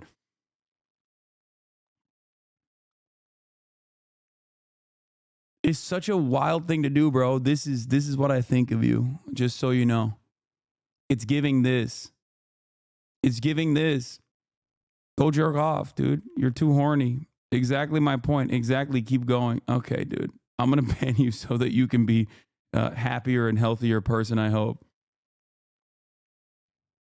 Inferior was. Feudal slave mandate, like so autonomous zone. China did them a favor. That was one. I mean, in America, when I say something like this, people get very upset. You know, we talk about the Dalai Lama saying "suck my tongue" or whatever, but like that's not far from the norm in normal Tibetan existence before the Communist Party came in and so China unilaterally took over Tibet, like their culture. They basically are trying to, you know, homogenize the culture. In the name of squashing an inferior culture, China killed over 87,000 Tibetans. That's 1.2 million, 1 out of every 6 Tibetans. So let's talk about this comparison for a second here. I think it should be pretty self-evident. So Asmongold said that Palestinians deserve to be genocided because they have an inferior culture, because genocide is literally baked into their laws. That's the quote that he said. For one, that's not true. And he explicitly said they have an inferior culture. Straight up. They deserve to be genocided because they have an inferior culture. And the justification that he came up with to justify this idea was that they have genocide baked into their laws. Now, if you can find the genocide law in Palestinian law, in the Palestinian, you know, legal code, please bring it up for us. You're going to have trouble with that. Now, let us talk about Tibet. I know Bad Empanada loves it when I step away from his videos. What did Hasan say about Tibet? Tibet was a country that had slavery, serfdom. This was bad. When China invaded Tibet, it abolished slavery and serfdom. This was good. Do you think that slavery and serfdom are like protected cultural characteristics? Is that the argument that you're making here? Is that genuinely what you believe? So would you say that it was genocide when the North attacked the southern US and forced them to abolish slavery? Was that genocide, my friend? I would like to see your answer to that question. Now, perhaps slavery and serfdom was indeed the culture of someone in Tibet. You know, like a tiny, tiny economic and social elite. But it certainly was not Tibetan culture. Do you think that most people in Tibet owned slaves and had serfs? Obviously, such a system could not possibly exist. Such a system requires a minority to exercise control over a majority who are the slaves and the serfs themselves. So, you compared there someone making up bullshit to justify genocide with someone invoking something that actually really did exist and that really was abolished as a result of the Chinese invasion, which was literal fucking slavery, like a socioeconomic system of oppression. Like the whole video is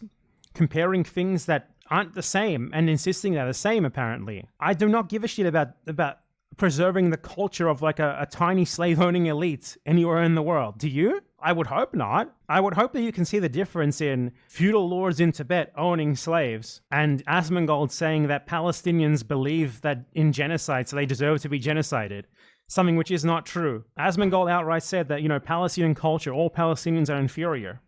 I do not think that saying that slavery is bad and it's good that it was abolished is the same thing as that. This is, by the way, this is the third. That's crazy, by the way.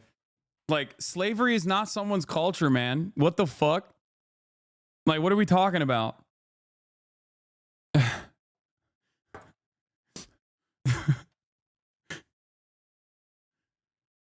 The Tibet take is unacceptable. You can't ignore the forced Hanification of the Tibetan people, same as Xinjiang. Hundreds of thousands of people were forcibly displaced. Tibetans have a right to self-determination. British also used the caste in India as a justification for the empire. No, you're misunderstanding my position. Okay? The original... You're not wrong about Hanification. I have never said that Hanification, just like Russification, was a major L for the USSR. Hanification is on principle a unacceptable thing that the Chinese government does. Okay? This is correct. Your take on that is correct. I agree with you. This is not my position.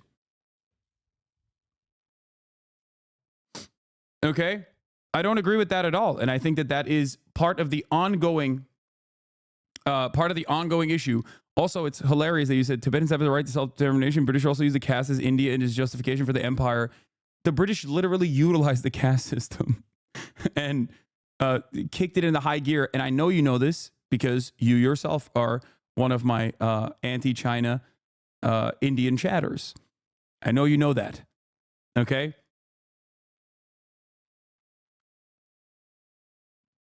But yes, I don't agree with the Hanification of Tibet, nor do I agree with the Hanification of Xinjiang. Okay? No, this is a very smart chatter. Okay? He's just, you know, it's a healthy disagreement that we have in terms of, I guess, like maybe misunderstanding my position on China. British used the caste to also justify their empire. They are liberalizing us. They also used caste at the same time. Yeah, that they are liberalizing us. No, I understand. In terms of the original, the initial movement in Tibet, how do you justify utilizing like actual existing Tibetan groups as armed militias that rose up against slavery? Like, that is not a embedded part of Tibetan culture. I disagree with that. The continued Hanification is unacceptable. These two things can be true at the same time. And they are true.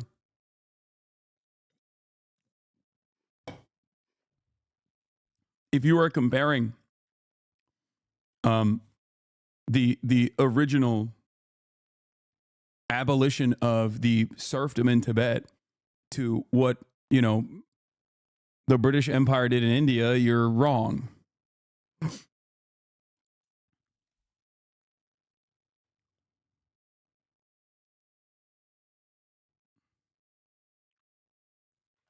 Would you apply this to slaveholding indigenous Americans vis-a-vis the colonization of America? No. Okay? I would, however, use a much better example, which is the one I used in that conversation with Ethan, which is that what China did in that circumstance was not dissimilar to the Civil War, I guess. Yeah, black soldiers in the Union during the Civil War.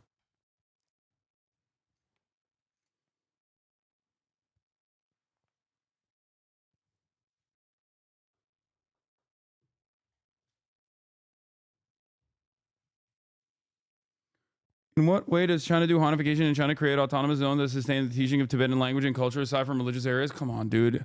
Like, this is a thing that China does all the time.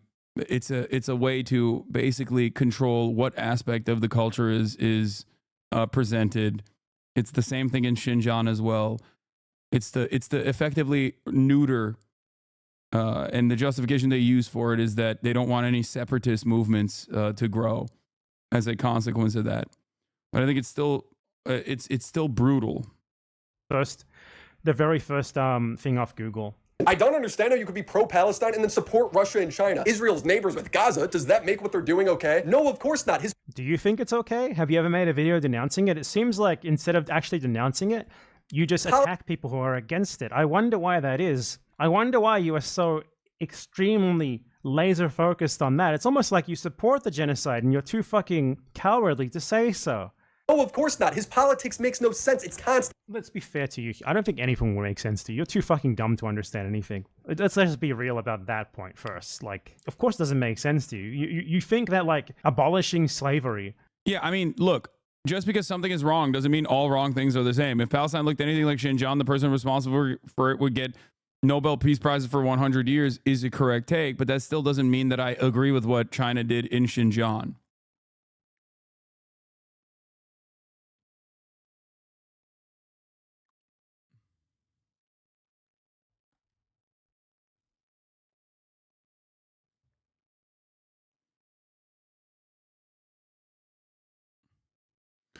China did not civilize Tibet. I'm not using this as a civilizing of Tibet as an argument or a narrative. In 1829, the British passed the Sati Regulation Act in India, which banned the Hindu practice of a widow burning herself alive after her husband died. They utilized this act alongside other legislation passed to justify that they were civilizing India and subjugating all of it until 1947. How is that different than China coming in to civilize Tibet? What's different is that England, the British Empire, and India have a very different dynamic than China and Tibet. The former Chinese empires have always considered Tibet like and Tibetan leadership that engaged in the act of slavery and serfdom to be perfectly valid as long as they were autonomously a part of China, of the broader Chinese empire. If you make this comparison to what the British Empire's interests were in India, I don't know how to retort that. It is entirely separate. Slavery is not a part of a group's culture. Okay, this is precisely the reason why. The continued Chinese Tibetan existence is very different than I think like what we were talking about originally. Unless you personally think that China invaded Tibet and, you know, and basically decided like we're going to use slavery as a justification to kill a bunch of Tibetans, even though the army was directly fighting alongside the Tibetans. And it was an early movement that was initially comprised of Tibetans. I don't know if you know this, but people don't like being enslaved and being relegated to not even a caste system, but just like straight up brutal fucking practices enforced by the Dalai Lama.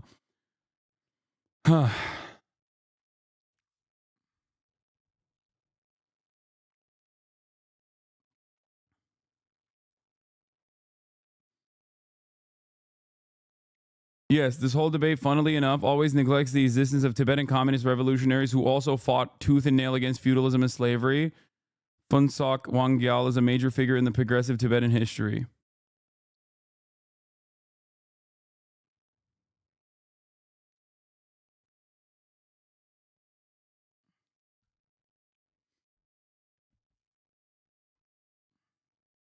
The issue was joined in 1956 to 57 when armed Tibetan bands ambushed convoys of the Chinese People's Liberation Army. The uprising received extensive assistance from the U.S. Central Intelligence Agency, including military training support camps in Nepal and numerous airlifts.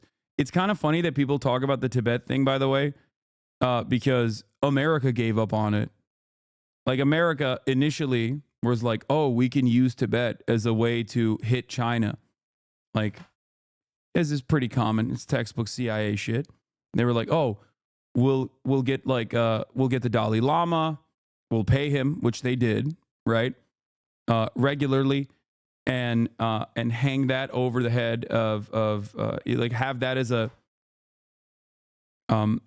a means of creating popular resistance. And there are always going to be plenty of people for real justifiable reasons that are against Chinese governance. Okay? And then outside of that, there are always going to be people that are directly being funded by the CIA because they want to reinstate the former way of business in Tibet.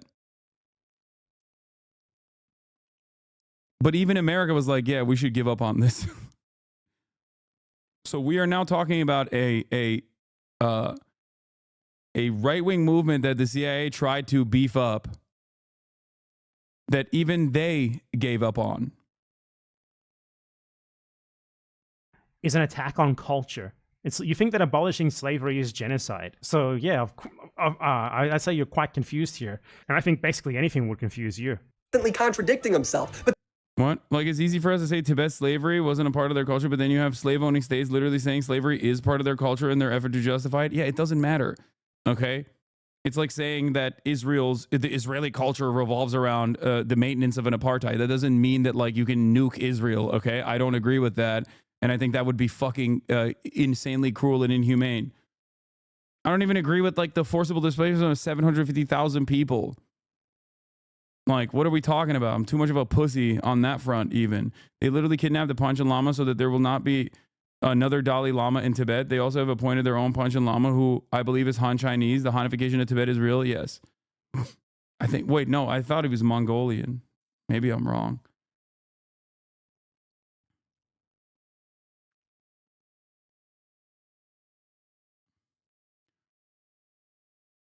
But then you realize that he's America bad all the time. That's it. Let me explain to you 2 principles that you should keep with you, coming from a person who's Turkish, okay? When you look at a situation in the Middle East, you look at what the local government is and who the Western forces are. Never align with the Western forces. That's a principle that you could take home with you if you want to actually be moral or if you want to be smart about... Notice how he can't actually explain to us how this is wrong? Oh, you just say America bad, America bad. Why do you talk like a 12-year-old? Why are we not able to actually engage with what is being said and just show clips? Why? You haven't responded to fucking anything this whole video. You just show clips. Again, Hasan, copyright strike this guy. Copyright strike him, please. If he contests it, take him to court, and then YouTube has to abide by whatever the court says. And I think there's a pretty good chance that the court would say that this does not constitute legitimate fair use because he's not actually making any criticism of what he's saying. He's just saying, here's what he said and showing clips of it. That is not transformative criticism. It's just like a rage compilation. The way you analyze other countries, that's one basic principle that you can take home with you. This is the sort of slop content that should be banned under YouTube term and service. It should not be. People should not be allowed to make money off just showing clips of other people and not adding anything to them. All of a sudden, people like this should be working in McDonald's, working in the mines, not making tons of money off this shit. Magically, you are above on your foreign policy analysis. You're going to be better off than 90% of people that look at the situation. That's not what an analysis is. That's doing the same thing Sneeko does. And Hasan's always... Why can you actually respond to him? Been this way. He doesn't care. Wait, why doesn't he? You know what? Bad Empanada raises a good point. Why doesn't he ever actually counter anything I'm saying? It's kind of weird. This is like, how many? This is 8 minutes and 47 seconds in, and there's not a single fucking talking point that he has addressed. He just misunderstands things that I'm saying, assumes that I am, adopting a position that I'm not. Oftentimes the exact opposite position that I hold, like with Russia's invasion of Ukraine.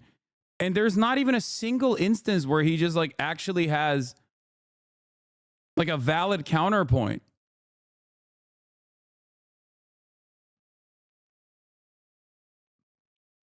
If you watch this video and you knew the breadth of my perspective on any number of these different issues, you'd be like, I don't understand what the fuck's going on here.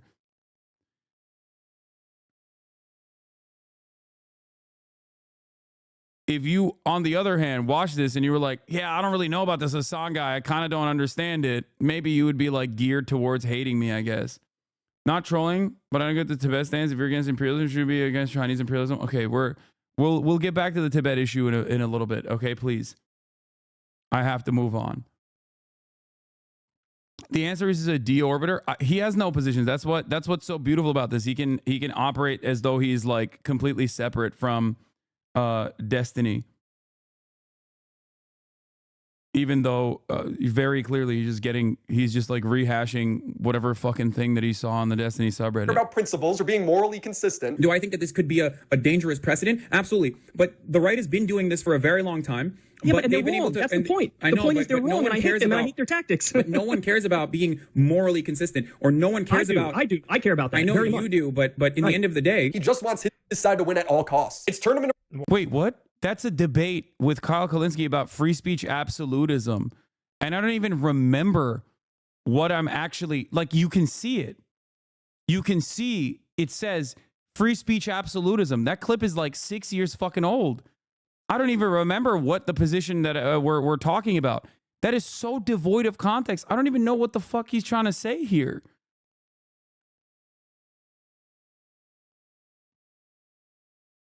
What?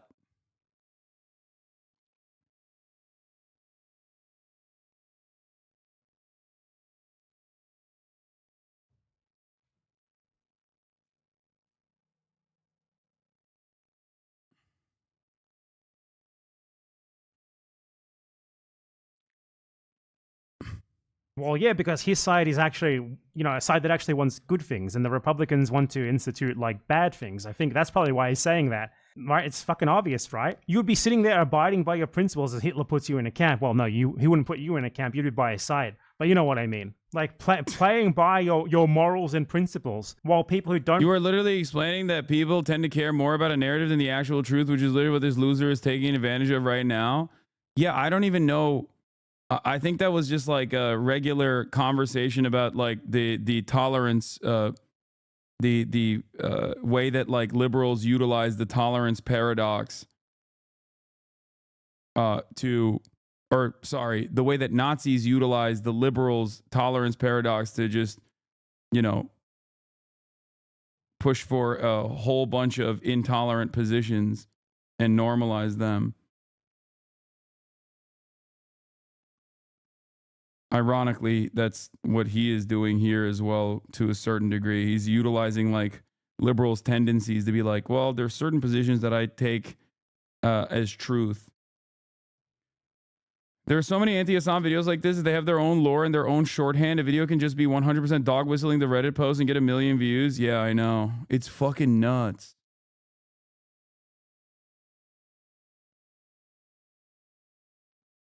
It's kind of crazy because like he's clip chimping shit from like 6 fucking years ago, so much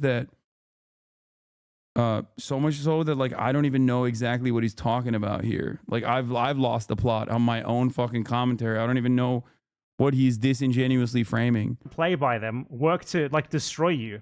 It's probably not a good idea. Running straight up terrorist propaganda for the past 10 months. Mamma mia, mamma mia, mamma mia, mamma mia. I'll be making fucking dough. This segment, wait, if this segment is like entirely about Rashid, made 5 days ago, this is months after like all of the facts regarding what he actually is, his relation to the Houthis and stuff like that were established. Let's see what he says. Let's see if he digs himself a hole that could possibly result in a big, nice payment for our friend in Yemen. In the pizzeria. Hasan has been rewriting history when it comes to the Houthi terrorists he did propaganda for. Now he's just... What makes them terrorists? You never explained to us what terrorism is and why you think they're terrorists. Some random teenager. Random fucking Yemeni teenager. The Yemeni kid not connected to the Houthis. And He is a 19-year-old Yemeni teenager, not from the Houthi tribe, nor from the Houthi organization. Even This has matter been if he was? established for months at this point. For months. Not only does it not matter to me if he was or not, it would obviously change the dynamic of the interview if he was. Most people don't know that he isn't a Houthi or have seen his post about respecting Jews. I don't really care. They will just say, oh, he's doing PR. These are all provable lies. When Hasan initially interviewed the Houthi, it was framed as him being a terrorist. Bro, are we about to have a Houthi rebel on stream? Yes, brother. What do you mean? It was framed as him thinking that. And then he was corrected in the middle of the interview when the guy was like, no, actually, I'm just a random guy who... Yeah. Like that's... Why do people just not watch the original content ever? It's not like this shit is... It's not like this shit is not like readily available, man. I don't get it. People would much rather just watch like something completely fucking clipped out of context instead of just being like,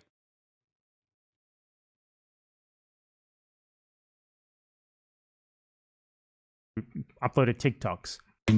Excuse me. Of course I'm about to have a...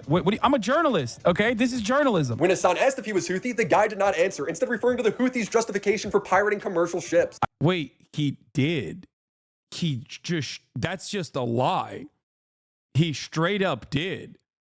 And not only did he do that, but every single real news outlet that has covered it since then, even fucking Fox News, openly recognizes that he is not a part of the Ansar Allah movement, nor is he a fucking militant. At most, they say he is pro the Houthi government. I don't know if he is allowed to speak on this. I don't know if he's like actually a part of the groups at all, or just like simply he said no, he doesn't actually know. He said this is just contradicting the clip that you just showed because he didn't actually know. TikToker, you know? Like, you shouldn't show clips that just contradict what you just tried to imply. You know what I mean? I don't know how to ask that in the best way possible, though. Yeah, I feel like we can ask it pretty directly. His answer is he's a Yemeni who stands with Palestine. Hasan will go on to greenlight the He's a Yemeni who stands at Palestine, so he did not say that he is a member of the organization or anything. That's your proof that he is? I think we should at least ask a decent defamation lawyer about this. Houthis' mission of attacking civilian commercial ships on behalf of him and his entire chat. We think attacking civilian. Look at his fucking face there. That is like a wow. That was incredible. Did you see him? We think Where is it? I feel like we can ask his mission of attacking civilian commercial Look at like the fake outrage face. ships on behalf of him and his entire Like the fake outrage face, the fake gestures, the no chin. Like he's the guy from the comic strip, and it's like, where the fuck is your chin? That's this guy. chat. we think the Houthis, Ansar Allah, is doing what Luffy would do. You should tell him that. The whole point of this interview was to make this Houthi soldier seem relatable. You know how this guy, he does not see any reason to argue, not just why this guy's a terrorist. He does not see any reason. Dude, this is like so much of the shit that I rail against. Just packaged, sandwiched into one like 35-minute video. Oh my God, it's everything that I fucking despise. Remember how I always talk about Ben Shapiro? Ben Shapiro is a smart propagandist. He is a evil person in general. Okay, his worldview is awful. But he's much smarter than, like, I don't know, the average right-winger who will openly say the quiet part out loud. Okay? How does he do this? He does this by basically pointing to all of the pre-existing oppressive constructs and says, this is common sense and it's good and we should do more of it. Okay? That's what he does. And that's precisely the reason why this fucking idiot doesn't have to have any sort of tangible positions on Israel, on Yemen, on Palestine, nothing at all. He could just simply go, that's a terrorist, Hasan loves terrorists, and that's it. No explanation of what terrorism is, no explanation of what these movements are, how they actually evolved into what they are now, how they gained prominence or power, okay? What their goals are. And people will just eat it up. And they'll go, wow, I can't believe this guy that's trying to offer context to all this stuff is actually also bad. He's evil. He's bad and evil. I've already been primed into thinking that everyone here is bad and evil if they are outside of the orbit of American influence. From what I can recall from the interview, the kid was also forgiving towards Emirati Saudi people's desire, their government intervention in Yemen. From my perspective, he seemed like a kid who wanted Sunni Shia and honestly just global unity to oppose Israeli crimes. Yeah, I mean, that's I think, as far as I understand, that's like the most common, that's the most common Yemeni position now. But yeah, I think, like, ironically enough, none of this actually even touches on the actual ideologies, the actual history, anything whatsoever. It's just packaged in a way to attack the person speaking. Okay? If you just say, lol, this guy actually is disingenuous because I clipped him out of context over and over again and claimed that he was arguing for certain things when he was arguing against those things, okay? Then, you know, I can just say he's disingenuous and stupid, and people who also are not very knowledgeable on these issues will then just go along with it. Like, there is not a single argument that he has made in any of this. The only argument is basically just him saying Hasan is disingenuous and inconsistent, which is one, I think, of the funniest things you could say about me, because literally you can go back basically fucking 10 years and you will see me advocating for the exact same things back then. Like, that's...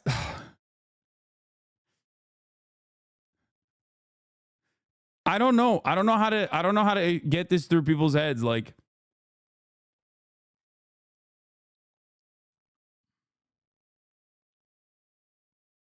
reason to argue why it is wrong to blockade ships from countries that are supporting genocide. He does not try to argue, how this guy is linked to that, how the Houthis are terrorists. He does not point to any sort of specific anything. He just feels that it's a default that everyone should agree with. When if you cornered him on this, do you think he could tell you? Like, I'd love to get this guy on stream and say, okay, hands up, show us your hands, no Googling. Explain to us in 5 minutes or less how and why the Houthis are terrorists. Not even that guy, how the Houthis are terrorists. I would fucking love to know that. He's just like me and you. One of his viewers would point this out and Hasan would tell him to shut up. Maybe explain why you're trying to get this type of humanizing information from. Okay, shut up, chatter. Come on. It's not like, that's crazy. What does he have to say to dumbass? Yeah. Why am I humanizing a 19-year-old who's only known genocide his entire life? Okay. Yeah, that's really fucked up, dude.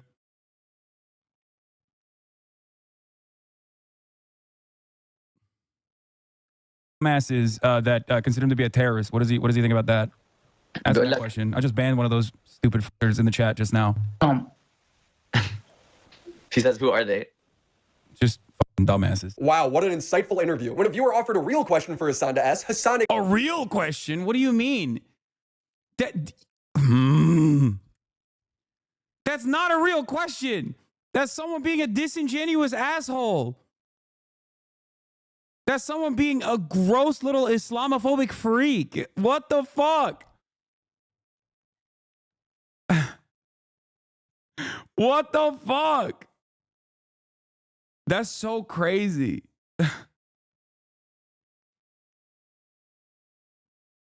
Why humanize a person was the inquiry, was the question.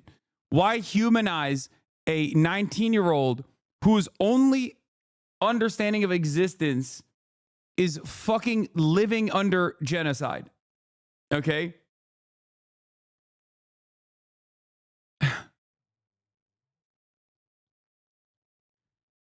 You only agree with this position if you're a fucking monster, okay? You only agree with this position if you're a monster and that you also have associated this person with whatever fucking false idea that you have of what he represents. Ignores it, instead asking about food. Okay, what else do I want to ask? So, like, I mean, he's... What real question? Ask him if he would stop going on boats if Israel stops the genocide. I mean, yeah, he's going to say yes, chat. They've already said that. That's why the blockade is being carried out. To stop the genocide. And for one, he's not even doing that. He's a guy who visited one of the boats because it's a literal fucking tourist attraction that anyone can visit. The organization has straight up said that numerous times. What are you talking about? Those are like dumbass questions. Has he ever had like Western food? Great question. Hasan has woven an imaginary personality. How dare you treat this? Wait, why would I reassert that same position? Like, does this fucking idiot actually think this dude, who's not even associated with the fucking Ansar Allah administration, is going to say, no, we love taking over ships, we're gonna keep doing it? Like, is that what like, I'm scared? Is that the assumption here? The implication is that, like, I'm afraid that the truth is gonna come out? Is that what he thinks? This guy from Yemen, like a 19-year-old guy from Yemen, how dare you treat him like a human being? How dare you try to have a conversation with another human being rather than treating him like a terrorist because of his nationality and the fact that he's against Israeli genocide? Like, if you think a 19-year-old from Yemen is in the cut and is like inside of the inner workings of the Ansar Allah movement, I don't know what to tell you. You're a fucking idiot. You know what I mean? It's like interrogating your 19-year-old cousin about what Trump is going to do next. The fuck? How is he supposed to know? He doesn't know anything. Also, we already have the answer to that question. The Ansar Allah movement has very openly declared that the only reason why they're fucking doing that is because of Israel's genocide in Gaza, and that it would 100% immediately stop as soon as the genocide in Gaza stops. They have said it time and time again. I don't know what else to say about this. How dare you? How dare you, Mr. No Chin here? He's enraged by that. He can't explain to you how and why this guy is a terrorist. He can't even explain to you why the Houthis are terrorists. And for the record, this guy is obviously not even connected to them in any formal manner. But how dare you ask normal questions about himself? They are not to be humanized. For this guy, where he's not a Houthi, he's not anti-Semitic, he's basically just Anne Frank. First of all, he wasn't Houthi. I asked him. He was like, I'm not. This never happened in his interview. He's just lying. When the pirate was Yes, it did. Yes, it did. Wait, what? You showed the clip where he literally said, I'm not a part of any movement. I'm just a Yemeni who wants the genocide to end.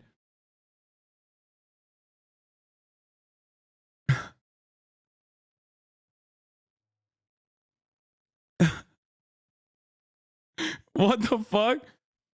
You literally showed the clip and then you said, I don't believe him.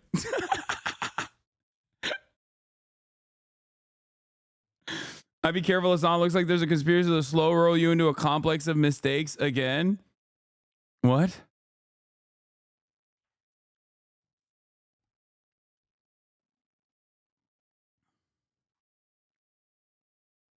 It's kind of funny because like the weirdos in DGG were like also I think they had him in a Twitter space or something, Rashid.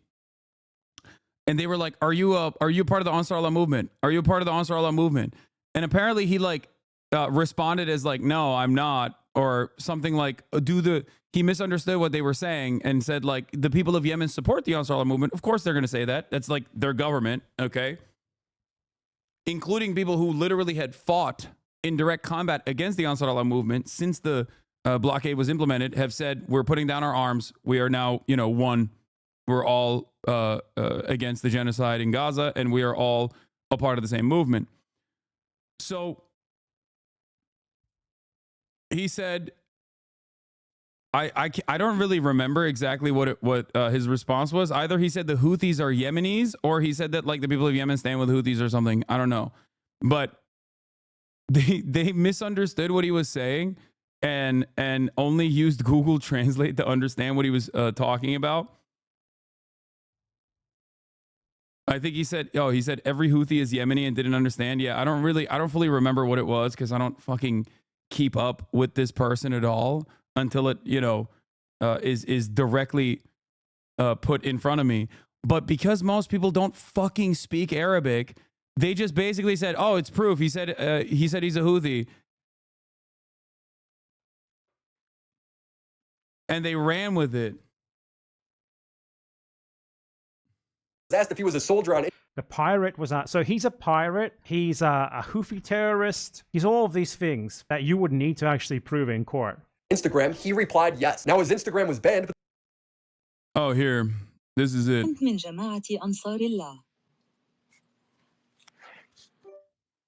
Racist Americans from the community of the pro-genocide streamer Destiny asked Rashid al-Haddad, are you a member of Ansar Allah? Rashid al-Haddad's response, no, I am just a Yemeni citizen who stands with Palestine. لا أنا فقط مواطن يمني أقف مع فلسطين.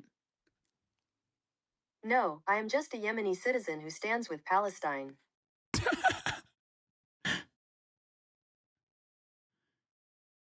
What is this? Rashid al-Haddad destroys Ethan Klein. Ethan Klein is a nobody. He's acting like a child. He's speaking nonsense. I swear he does not know anything. He tries to take attention away from what's happening in Palestine.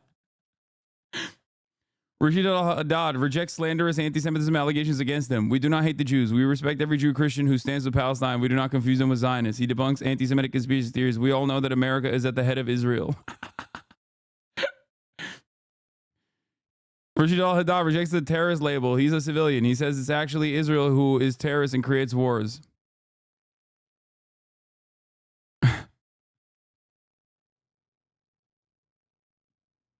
Rashid, racist Destiny fan asks Rashid al-Haddad, what do you think about queers for Palestine? We stand with anyone who stands with Palestine, no matter how they identify. Ask him what he thinks about queers for Palestine. يقول لك حركة المثليين الجنسيين اللي يدعمون فلسطين كبيرة في الغرب، هل تدعمهم؟ والله يعني أي شخص يقف مع فلسطين يعني كلنا نشكره أيا كان، يعني أيا كان جنسيته، هذا ما يخصنا شيء الجنسية، أهم شيء إنه وقف مع فلسطين فأجره عند الله. He says anyone who stands with Palestine, we stand with them, no matter how they identify. So, so it's kind of crazy that like overall these fucking rabid Diddy G fans, okay, Diddy G fans are just like targeting a fucking random 19-year-old in Yemen and trying to talk to him on Twitter, not as like a fact-finding mission whatsoever, but to like smear him in bad faith. But also, he very clearly is like, nah, dog, which is ironic because he literally said this about Jewish people in America as well in our conversation when I asked him about that. The translator has such an American accent. Sounds like me in Quran memorizing practice when I was 8. Yeah.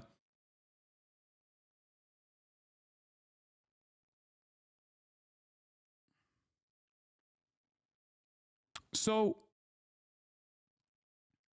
one must first ask the question, why are they even doing this? And I know what the reason is because they want to clip him out of context.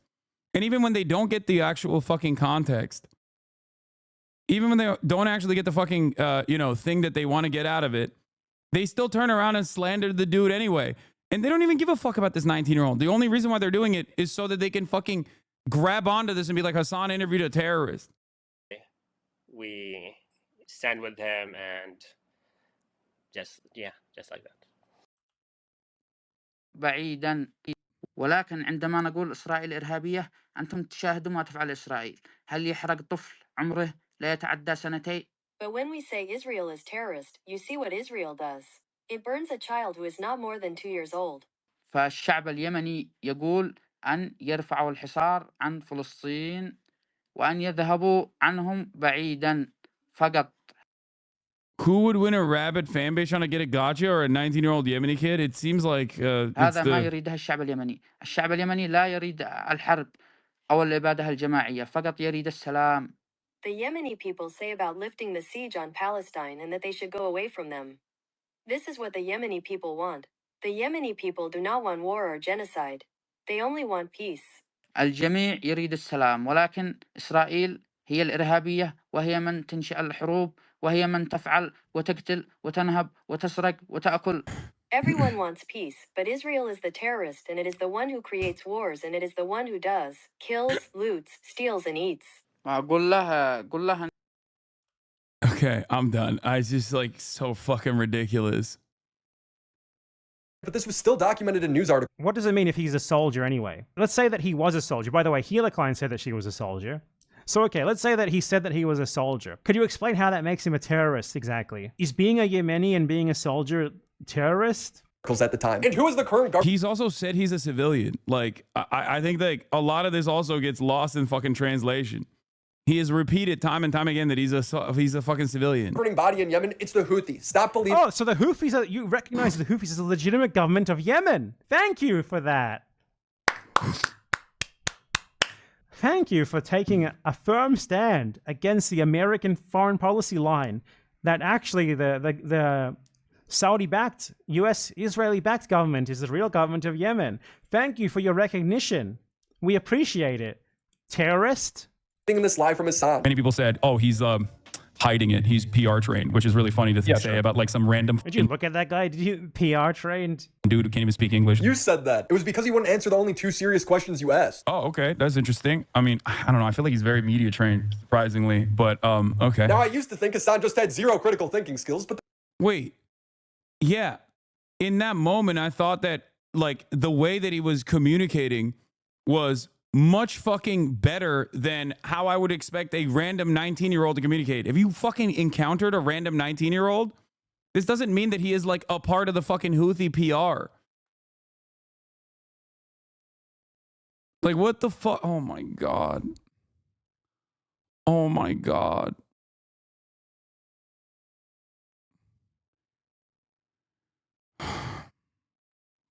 But the truth is he's doing propaganda. And I asked him, like, what do you think about Jewish people?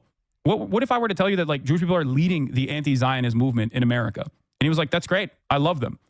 That's awesome. Anyone who's against Israel is my friend. Even here, Hasan is completely over-embellishing what was said. No, I'm not. That's like almost verbatim. First of all, it's like literally a year ago that I conducted this interview.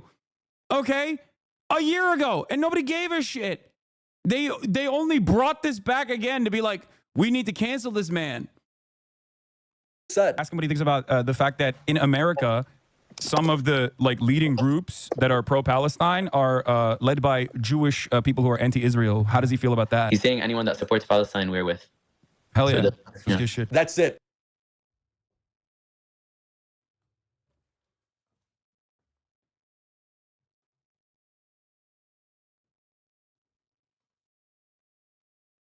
So I was... Wait.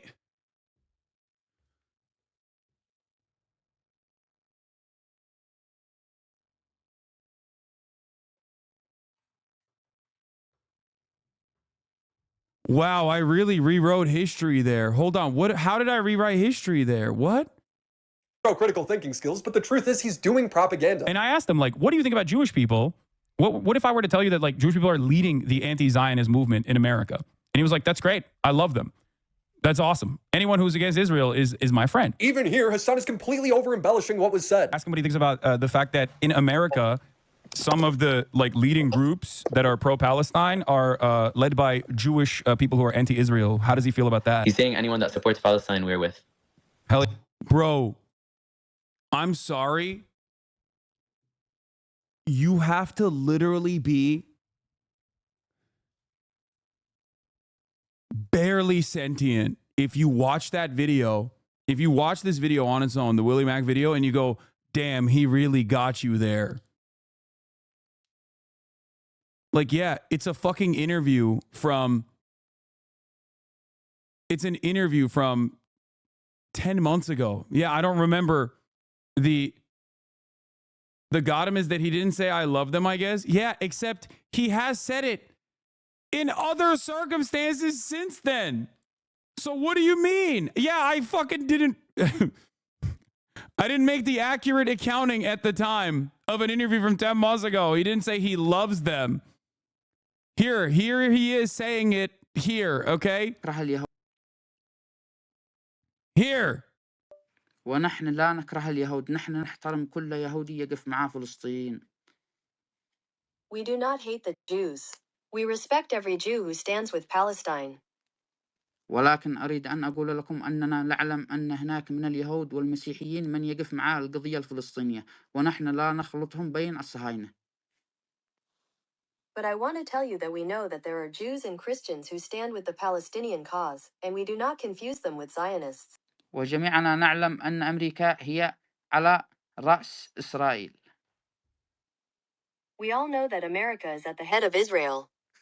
وأنا أشكر جميع اليهود الذين يقفوا مع فلسطين. أقول لكم استمروا. I thank all the Jews who stand with Palestine. I tell you to continue.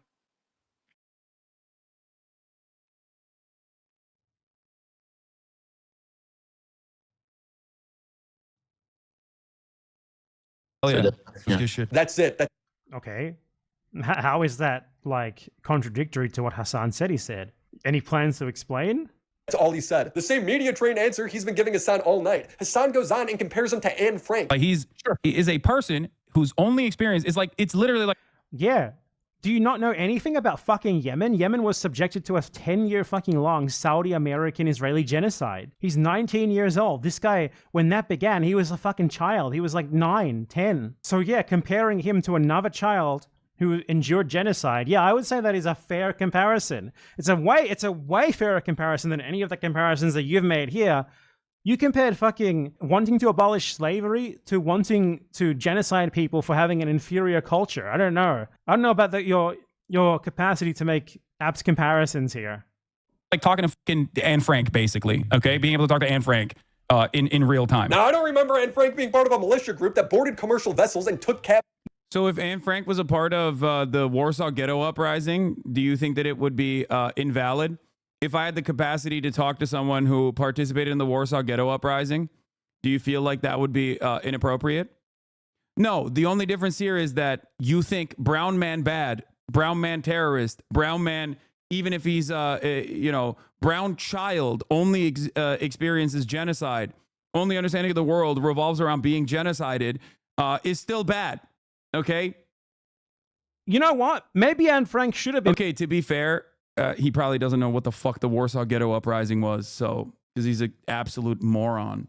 Part of a militia group that boarded commercial vessels and took captives. Maybe she should have. I wish she would have. Are you against blockades on Nazi shipping?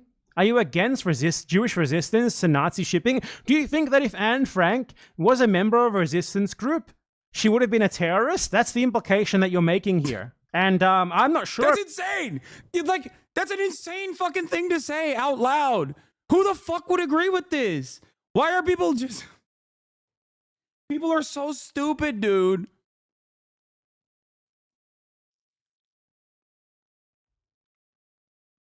I genuinely thought that there was in the past, I genuinely thought that there was an ideological disagreement between me and my interlocutors and my haters. Now I'm beginning to realize that there is none. Okay? They're just stupid. Not to say that my naysayers who are ideologically minded aren't stupid. They are too. But no, this guy is just, he doesn't know anything. He doesn't understand anything. It is shocking. It is legitimately shocking how stupid Willie Mack is. I almost want to watch the rest of this fucking video, which I suspect Bad Empanada tunes out from because he's like, this is the dumbest thing I've ever seen. About you taking that route, it's a pretty bad one. You might want to backtrack that. Defending people who were murdered by the Nazis by saying they didn't even take up weapons is implying that if they did, it would have been wrong. You get that, right? These people did. They took up arms against the people who wanted to wipe them out. The Saudis, the Americans, the Israelis. And they grew so strong that as a result of that, they are now able to blockade ships from countries that support... This is the caliber of Ethan's arguments against you too. They're almost identical. Oh my God. An ongoing genocide in another country. They don't have to do that. They choose to do it. And good on them for doing so. If only Anne Frank had survived to be able to do something like this. Shooting missiles at commercial ships that have nothing to do with their stated mission. Missiles at commercial ships that have nothing to do with their state mission. No connection to Israel. Do you know that basically every single ship, every single country in Europe, the US, Canada, Australia, fucking supports Israel? Out the fucking ass. Weapons, trade, everything they could ever want. They get it. Diplomatic support. They get it. So just saying the ship has no connection with Israel specifically is an obvious lie because by proxy, by that, every fucking ship there has a connection to Israel. Could you imagine this guy arguing against... Yeah, it's going through Israeli ports. A British blockade on Germany in World War II, saying but they're attacking ships from pro-Axis countries as well. By the way, he's mad at you on IG right now because your platform Bad Empanada. Yeah, I don't care. Okay. Yeah, dude, I know. Wow, Ethan Klein is mad at me. I'm shocked to find out. That's crazy. Please, thank you guys. Thank you for informing me. So what is different than yesterday or the day prior? He doesn't give a shit. Dude, he's been basically rehashing how pro-Russia I am on his fucking podcast. He moved on from Israel and now he's moving down the fucking fuck Hasan drama content farm. He's become no different than Willie Mack Show or any number of different Destiny orbiters that make these idiotic fucking videos. The day before that, or a couple days before that, he literally said that I was gatekeeping genocide.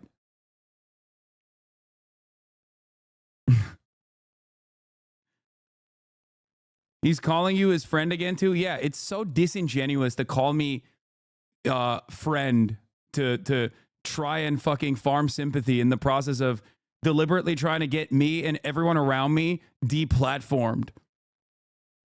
Come on, dude. I don't think that's what friends do. After a year of me being so fucking gracious and so understanding and literally defending Ethan's positions over and over again, not fully knowing the scope of his commentary on this process, but knowing that at a certain point in the past, he had actually said things that were objectively pro-Palestine, objectively pro-Palestinian, hoping that like maybe people were misunderstanding him. Okay? Friend. Yeah, he only uses that. He only deploys friend as a statement to invoke sympathy, to be like, oh, look, I'm the one who's being fucked over by my friend. Like, do people not understand? Stop talking about H3, my man, chill. It's just like so frustrating. Do you think people, like, do you just assume that people don't see all the shit you're doing? Of course they see it. They think you're being fucking crazy because you are.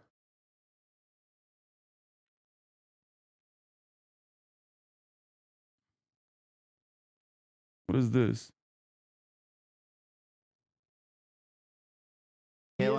In the same podcast where Hila Klein called Yoav Golan a really good guy, she said Hasan hides his extremist views and that here and there he'll say something really crazy. You may miss it, so you think that he's normal. That's what I've learned about Hasan over time, is that he doesn't show his full extremist views easily.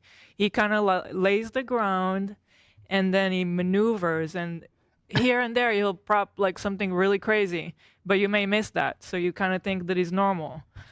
Well, especially when he goes Just around the other day, BB fired a really good guy that a lot of people... You're excusing people being burned alive and kids being murdered.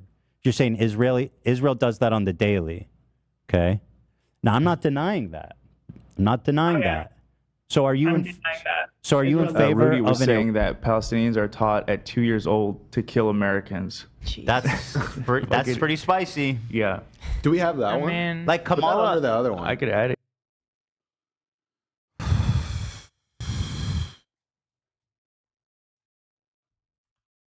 Yeah, I'm the fucking extremist. Like, that's crazy, man. That's extremism.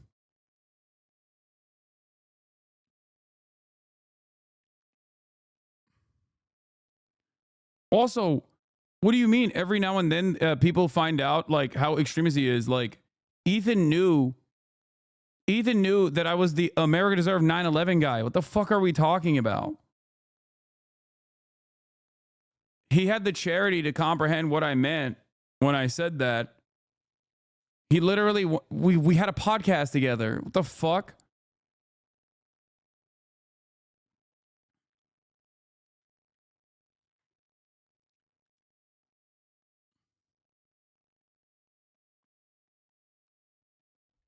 I'm not only honest to a fault, but I'm very stubborn about my positions. Like, I won't let it go. A normal person in this process would have probably dropped a random Yemeni teenager from discourse immediately, especially with the full understanding that, like, no matter what I say, people are still going to be like, nah, that's a terrorist, dog, and you're a terrorist lover. Okay? A person who cares about, does not care about the truth, but cares about like optics alone, that wants to, I guess, quote unquote, grift, would have never talked about that shit a year later. And good on them, honestly. Against Israel. But you know, Anne Frank had a diary. This guy had Twitter, so let's read it. Here's him saying you shouldn't be afraid of the Houthi unless you're a Jew. They are very afraid of this title. Here's him. So one of the things that these people like to do is they like to weaponize the fact that if you are in the Middle East, Jew is synonymous with Israeli. And the reason for that is that the Israelis have made it synonymous. You know, they like that. Israel, Zionists have worked to make Jew synonymous with Israeli all throughout the world. Because they want people to believe that, like, for one, to be Jewish is something incredibly special. And for two, to be Jewish means to be a Zionist. So when you are a Yemeni and you have a genocide being conducted against your country for a decade by the Saudis, supported by the US, who is the principal enabler of Israel, and the Israelis themselves, what does Jew mean to you? It means Israeli. It means these people who have just supported. So they use that as a synonym with no regard, as anyone else in the same situation would. Just as people in World War II, you know, do you think that American soldiers fighting the Nazis only said Nazi? No, they said German. They called them Krauts. Do you know why that is? Well, because what did they know of Germans? Aside from that they were fighting them and they were Nazis. Those American soldiers did not endure themselves at the hands of the Nazis anything akin to what this guy has endured, to what Yemen has endured at the hands of Zionists, at the hands of the Americans and the Israelis. So like, the best that you have against them is that they do not make a distinction that, to be clear, Israel does not even want them to make. It's just so self-evidently weak. Where's the poster who he's showing from the subreddit is from a 2-month-old account. Look how many times they've mentioned Hasan. What is this? I don't even know what this is. But 1,088 mentions of me is fucking insane. Does anyone have the really Norman Finkelstein Norman Finkelstein clip where he talks about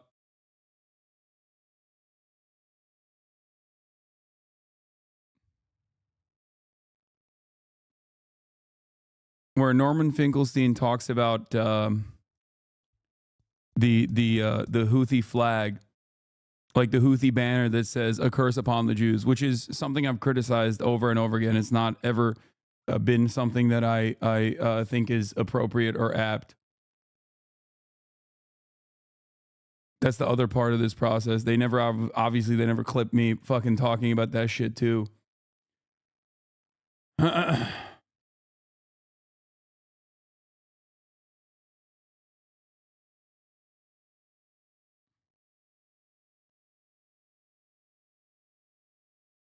Here. No, this isn't the clip. Enrich. No, this isn't the clip. There's another one.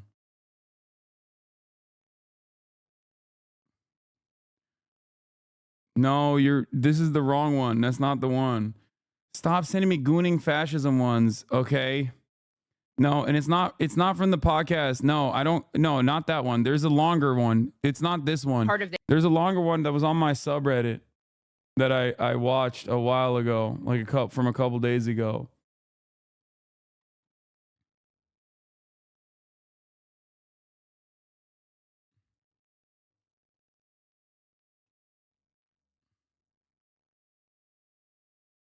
Oh, here. How can you support the Houthis is the question they ask them. As a Jew, you said that, Norm. Yeah. Totally. The Houthi flag says, God is the greatest, death to America, death to Israel, a curse upon the Jews, victory to Islam. Mm-hmm. Yes, how do you reconcile this? I have no problem reconciling it for this very simple reason, and you'll allow me, you can disagree, I have no problem with that. From my first conscious moments in my own life, okay, my parents loathed the Germans. They didn't loathe the Nazis. Yeah, he's likening it to the bigotry that his Holocaust surviving parents have towards Germans.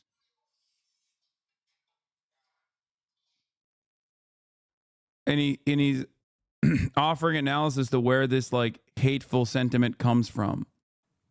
They loathed, they hated the Germans.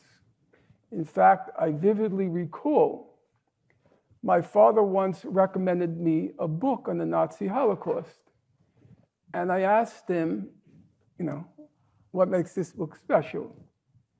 And he said to me, I liked it that the author didn't talk about Nazis. He talked about Germans. Now, my parents were very decent human beings. The apple did not fall far from the tree. But I could understand that sentiment. Yeah, Ukrainians with Russians is another example. Absolutely. The only Jews the Houthis have known are the Israelis. It's a regrettable fact that they don't know, have never experienced any other kinds of Jews. I remember I once asked my mother, just out of curiosity, did you ever come into contact with a German who was decent? And she said to me, she thought hard, and she said, I remember one German soldier, he had a kind of guilty look on his face. That was all she could remember. One. So it doesn't surprise me that she loathed all Germans. Do I wish the Houthis were more discriminating in their slogans? Of course I wish it. But do I understand where it comes from? Yes.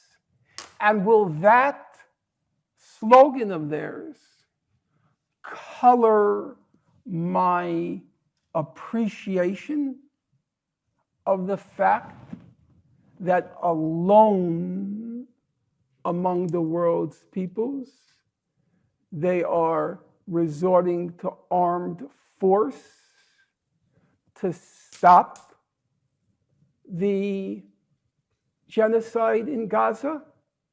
I have to ask myself the question, how would my parents have felt if this ragtag army happened to be situated on a point in the world's map where they could inflect the outcome of the final solution?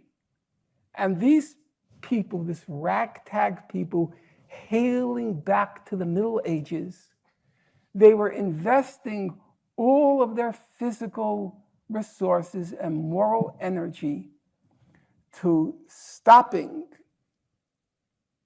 the extermination. How would my parents react? Would they ask, what are their political slogans? I don't think so. That's my honest reaction. I'm not trying to be rhetorical with you. You asked me a concrete question, that's how I reasoned it through.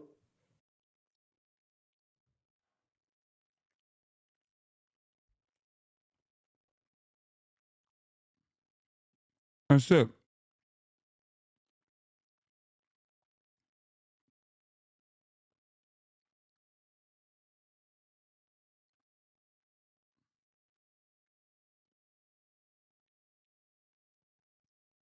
There's a whole study being made here, but always the debate always ends with a slogan by the Houthi slogan called Al-Sarqa. The Scream Hussein Badruddin al-Houthi movement founder directly argued twofold that the slogan is both derived from the Quranic scripture and is a direct response to the events of 2002, that is West Bank violence, Afghanistan war, and the U.S. saber rattling against Iraq. There's a whole study to be made here, but as always, the debate always ends with slogan Matt, because it is. It is. But I also try to explain to Americans that that the way that you try to understand how this kind of perspective, how people arrive at these kinds of conclusions is also important. Okay? Anti-Semitism is completely unacceptable. Okay? 100%. And I have criticized the Houthi slogan in general. But my criticisms of the Houthi slogan do not factor into what they are doing in the Red Sea. Okay? It bears no basis. Again, the leader of the Houthis uttered a slogan during the Second Intifada when he watched a famous video of a Palestinian child dying in front of his father. Like most people know nothing and don't care about contextualizing anything. Of course, it is anti-Semitic, but contextualizing it matters. Yeah. People, I think it's like Nicholas Fuentes. You know what I mean?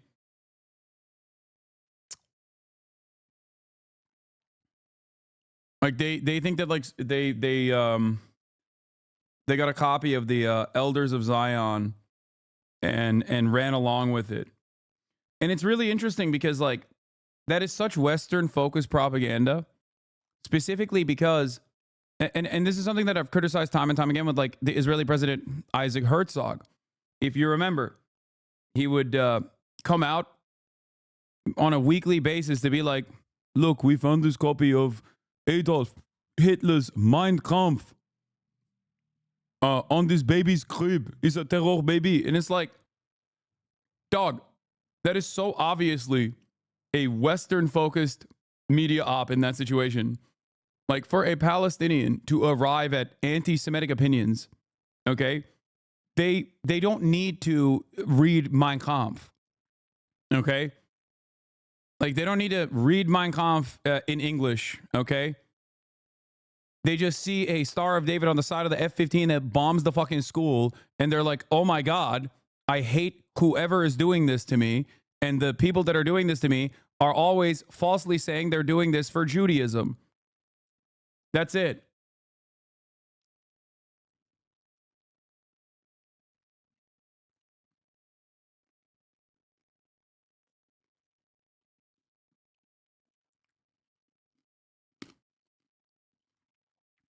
Yeah.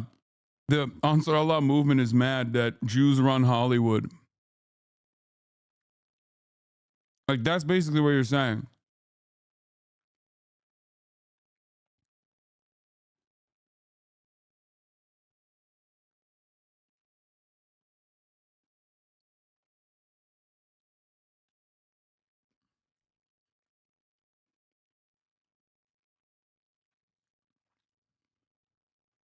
Like, a Yemeni thinks that Jews are Israelis. A Yemeni who probably has no idea that there are Jews who don't live in Israel and don't want to live in Israel associates the country that claims incessantly that it is the representative of the Jewish people, that is made up of majority Jews who go and mass. This is also at the heart of why I stress the importance of separating anti-Semitism and anti-Zionism. Do you understand? Because that is one of the most awful things that Israel does in its endless bloody warfare, its endless campaign, its military occupation, its sovereignty that it exercises illegally over millions of Palestinians. The fact that they consistently say they're doing this for Judaism is gross and disgusting. It is no different than ISIS saying their actions are somehow for Islam, okay? But Americans don't think about it in the same way. They can't comprehend it. Because one is a state, the other is an anti-state militia movement. So they just they don't understand it. It's literally if prominent Muslims and Christians alike were saying no, ISIS actually does ISIS actually is real Islam, and it's good that they're doing that. That's what it feels like whenever I hear people who are pro-Israel regularly fucking repeat that Israel is doing this stuff for Jewish people.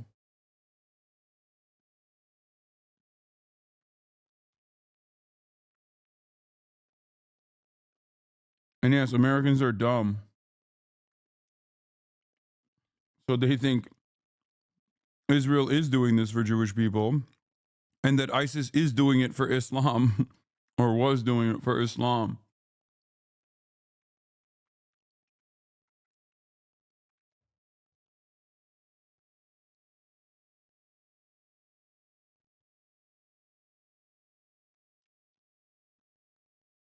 Massacre people in all of its neighboring countries in the name of what they say is Judaism and Jewishness.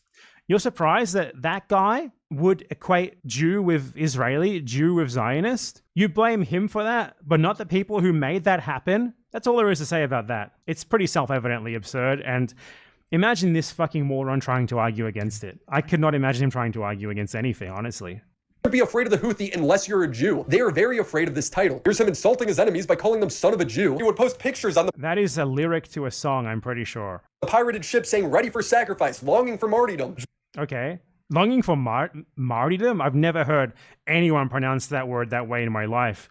Martyrdom. What, he wants to become like a Rick and Morty character? Is that's the only way that makes any sense, my friend. I love you. Like, it's obvious how out of your depth you are, but the fact that you can't even pronounce the word martyr. Pictures on the pirated ship saying ready for sacrifice. What, ready for like? Can you not imagine yourself? You can't imagine yourself someone being willing to fight for something bigger than themselves, can you? All that you can imagine is fighting for like the destruction of the social order, so that people are driven to work for Grubhub and deliver you Big Macs for cheaper than they did before. You literally cannot believe that someone would say, "Yeah, I'm ready to sacrifice myself to fight for a cause bigger than mine," like, you know, against the fucking genocide. To you, this is like self-evidently bad. To a sane human, it is the opposite. For martyrdom. Just like Anne Frank, he actually invited Hassan to join the Houthi in operations of Israeli ships. This guy... Like, again, he's implying that if Anne Frank and her family... It's pretty funny, like, he's fucking posting One Piece memes, dog. I don't think he's being serious. Like, I don't think he's actually doing an international call to arms.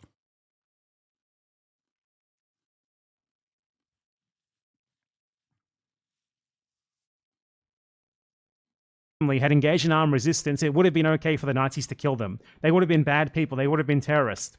Yeah, because that's the only distinction that he's not actually trying to make a distinction between them as people, between what they have experienced. He's rather just appealing to the fact that Anne Frank did not pick up a gun. That's the only argument that he's made. And that argument takes you to a pretty fucking dark place. Posted an illustration of what he described to be a Zionist impaled on his stake, saying the executions we will carry out on all Zionists. Okay, and what is a Zionist to this guy especially? A Zionist is someone who is currently fucking genociding people in Palestine. What if he said this is the execution that we'll carry out on all Nazis? Would that be wrong? Would that be bad? I mean, no, you would think that's... I'm sorry.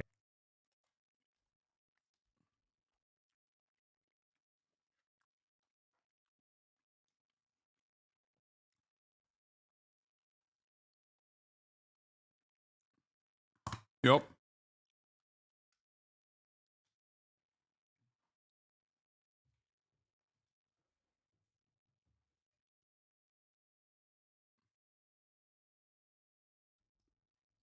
The Anne Frank mention being like prominently dunked on is so crazy, because it literally implies that like Anne Frank is not supposed to fucking hate the Nazis or even fight against them.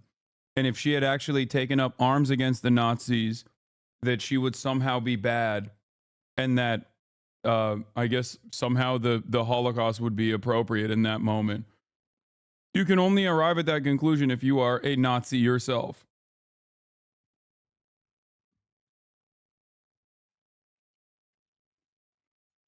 Yeah, you would think you're a Nazi. You would think that's fucking bad. You would talk about how it's anti-white racism. You talk about how Cracker is. This guy is anti-Semitic. The Houthi flag states "Death to America, death to Israel, a curse upon the Jews." And to I already explained precisely why that is the case. How dare they? How dare they hate Israel and the USA? How dare they hate the people who have done everything possible to make them hate them? Defends him, saying he's not anti-Semitic, he's just anti-Zionist. He made a post saying he wants to kill all Zionists and posted a picture of a Jewish person being spiked. These people are so fucking dumb. Could you imagine this idiot attempting to speak to me live? To death? I don't think that's what he... What? Yeah, I don't know. Also, I don't even give a shit. This is why this entire conversation is fucking idiotic. It's not a Jewish person. He said this is... I think if we're... Why am I held accountable for some random fucking 19-year-old in Yemen's tweets? What is happening? How many steps removed are we from this situation? How? How is this the conversation that you want to have right now? I fucking despise all of you, dude. Yeah. Now I got some time. But at the time, when they were mad at me about this, it was like... like, this is a 10-month-old interview. And you guys are trying to fucking make me do accountability HR for a dude in fucking Yemen who could be killed at any moment from American bombings.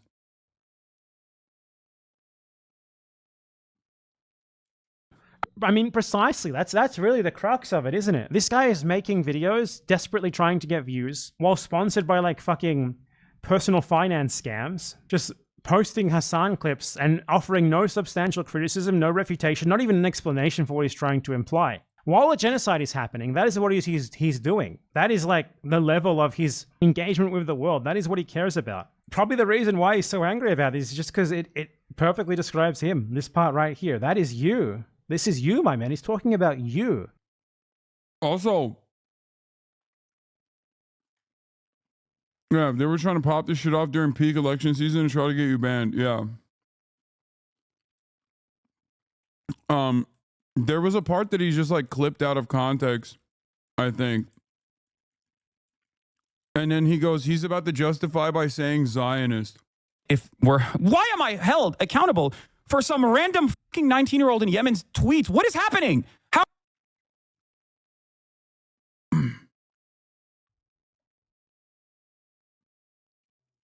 Willie made a video about you, then needed time to prep his arguments against you, finally said his argument and got flustered. He had to defend the video he couldn't recall points from. No backbone, no moral convictions, just a drama cum rag channel. Yeah, but I think there's a lot of really stupid people out there, so there's definitely an audience for this shit. Oh, how many sold?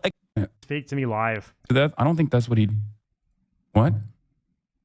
Yeah, I don't know. Also, I don't even give a shit. This is why this entire conversation is fucking idiot. What is this crazy thing? What do you?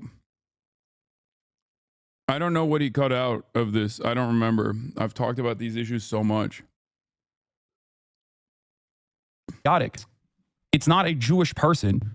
He said, "This is. I think if we're. Why am I held accountable for this situation?" I'm talking about like Hasan clips and offering no substantial criticism, no refutation, not even an explanation for what he's trying to imply. While a genocide is happening, that is what he's doing. That is like the level of his engagement with the world. That is what he cares about. Probably the reason why he's so angry about this is just because it perfectly describes him. This part right here. That is you. This is you, my man. He's talking about you. You're desperately trying to spin some clips of Hasan in like any which way and not even trying to explain what you find wrong with them in any sort of detail. Like not in one case have you ever actually directly dealt with it with one of them. And people are being massacred right now. Children are being blown to fucking smithereens. And this is what you're talking about. How much you like disagree with someone for reasons that you cannot explain, who is against all of that. It is so self-evidently absurd and stupid. I do. I really do. I hate all of you. You aren't responsible for his tweets, but you're... I'm happy that like there's at least one other person on YouTube that is looking at all of this and going with like some level of audience that's going like, what the fuck are you guys talking about? Like it is truly shocking. Like sometimes I do feel like in the sea of madness that I encounter online where I'm like, am I fucking crazy? Like these guys want to disingenuously frame shit and actively try to work to get me deplatformed because of the things that I say about Israel.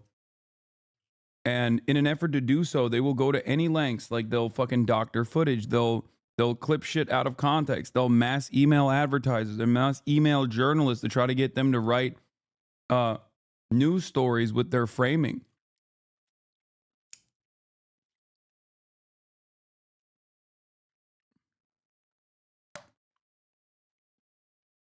Everything is 10 seconds long. And the things in the subject matter that we're covering, the subject matter that I'm covering is fucking dense.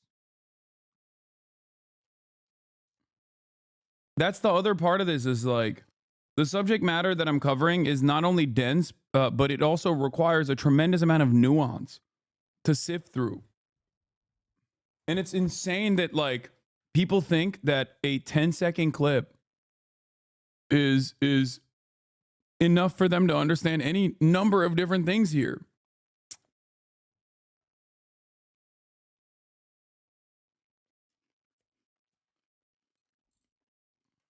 What's wrong with this tweet? How can you argue he's not part of the Houthi? Because he posted a video about ships being sunk by the Houthis and said, to every Zionist, I will put this into your stomach. This is for you, this is evidence of him being a Houthi. Not that it would be bad if he was, but I would love for this to be taken to court and for him to be like, Your Honor, he posted a tweet saying that he wants to shoot Zionists. I rest my case. He's a formal member of the Houthi organization. Constantly playing defense for this guy's anti-Semitism. I want to take a moment and talk about the word Zionist. All it means is someone who thinks Israel has the right to exist, which is... And all that Nazi means is someone who thinks that Germany has the right to exist as a sovereign Aryan state, right? That's all that it means, no? 90% of Jewish people. Now, oh, this is 90%? Oh my God. Oh my God. Oh, there it is. There's finally he makes a fucking argument. Oh my God. 14 minutes in, And he finally makes like at least one thing that we can look at as like new information that isn't just like a clip out of context that he is massaging the narrative deeply on, oftentimes directly implying the opposite of the argument that I'm making, as a matter of fact. There it is. The only argument he has is actually when someone says Zionist, they mean all Jewish people, because 90% of Jewish people are Zionists. Oh, what a stupid fucking argument, dude. Not only is it incorrect,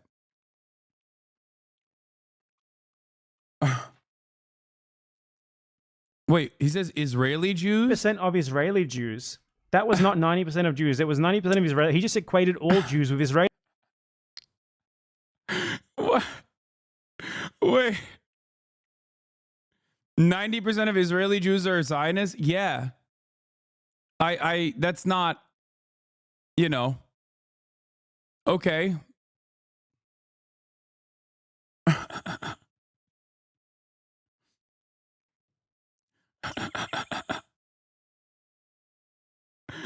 Oh, that's funny.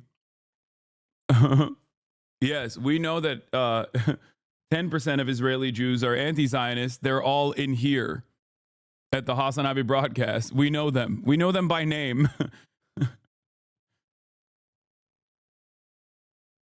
Israelis. Did you see that headline? 90% of Israeli Jews. So he just did the thing where you equate Israeli with Jewish. Incredible. And isn't it interesting how apparently Israel should be allowed to have a state at the expense of Palestinians on stolen Palestinian land, from which they expelled 800,000 Palestinians and have massacred hundreds. Bro.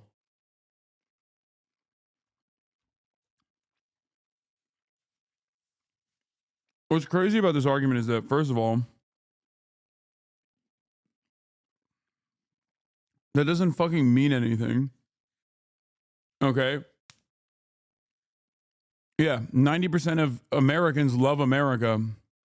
I'm willing to bet that many of them don't like chattel slavery, you know? 13% of the population right off the jump in the United States of America is black. Doesn't mean that they like chattel slavery. Okay? I suspect. Relevant, not pro. Yeah, the vast majority of Israeli Jews said that the idea of Zionism is still relevant. If you look at not only the internal contradictions between like Israeli society and what the Israeli government is doing, I mean, they have fucking massive, protests because they don't even, while they also don't necessarily have that big of a issue with like Israel's genocide in Gaza, even then they're like, but stop killing our fucking family members is a pretty big talking point. Okay? So like in this process, the notion of Zionism is such a vague generalization that everyone just adopts their own personal definition for it.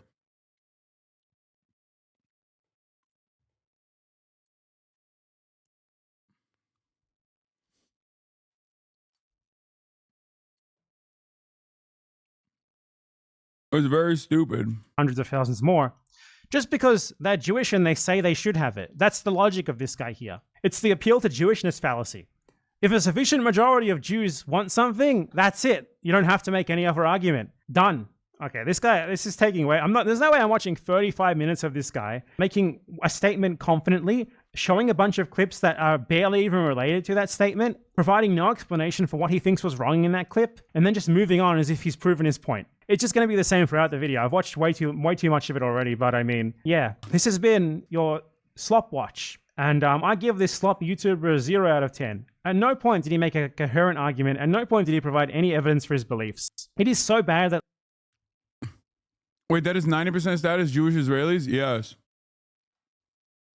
And even for them, Zionism means something entirely different for many. However, there are large majorities of Jewish Israelis who are in agreement with the military campaign in Gaza. That has been a consistent attitude They poll it. It's not like a hidden secret. I am diametrically opposed to that, and I think that is wrong.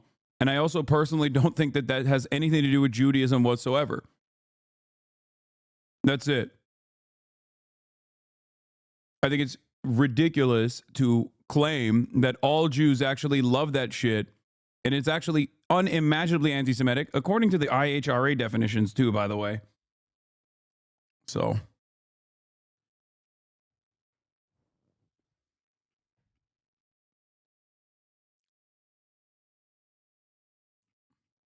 That legitimately, if you took this to court for a violation of fair use principles, it would not pass. It would not pass the fair use test. Yeah, I'm not going to do that.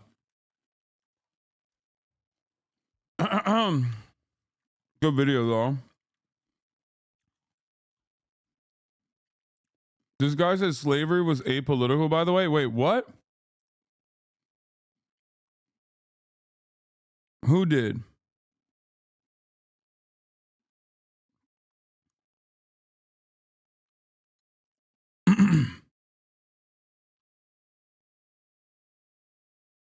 Grant awaits. Okay, I'm not going to do that yet.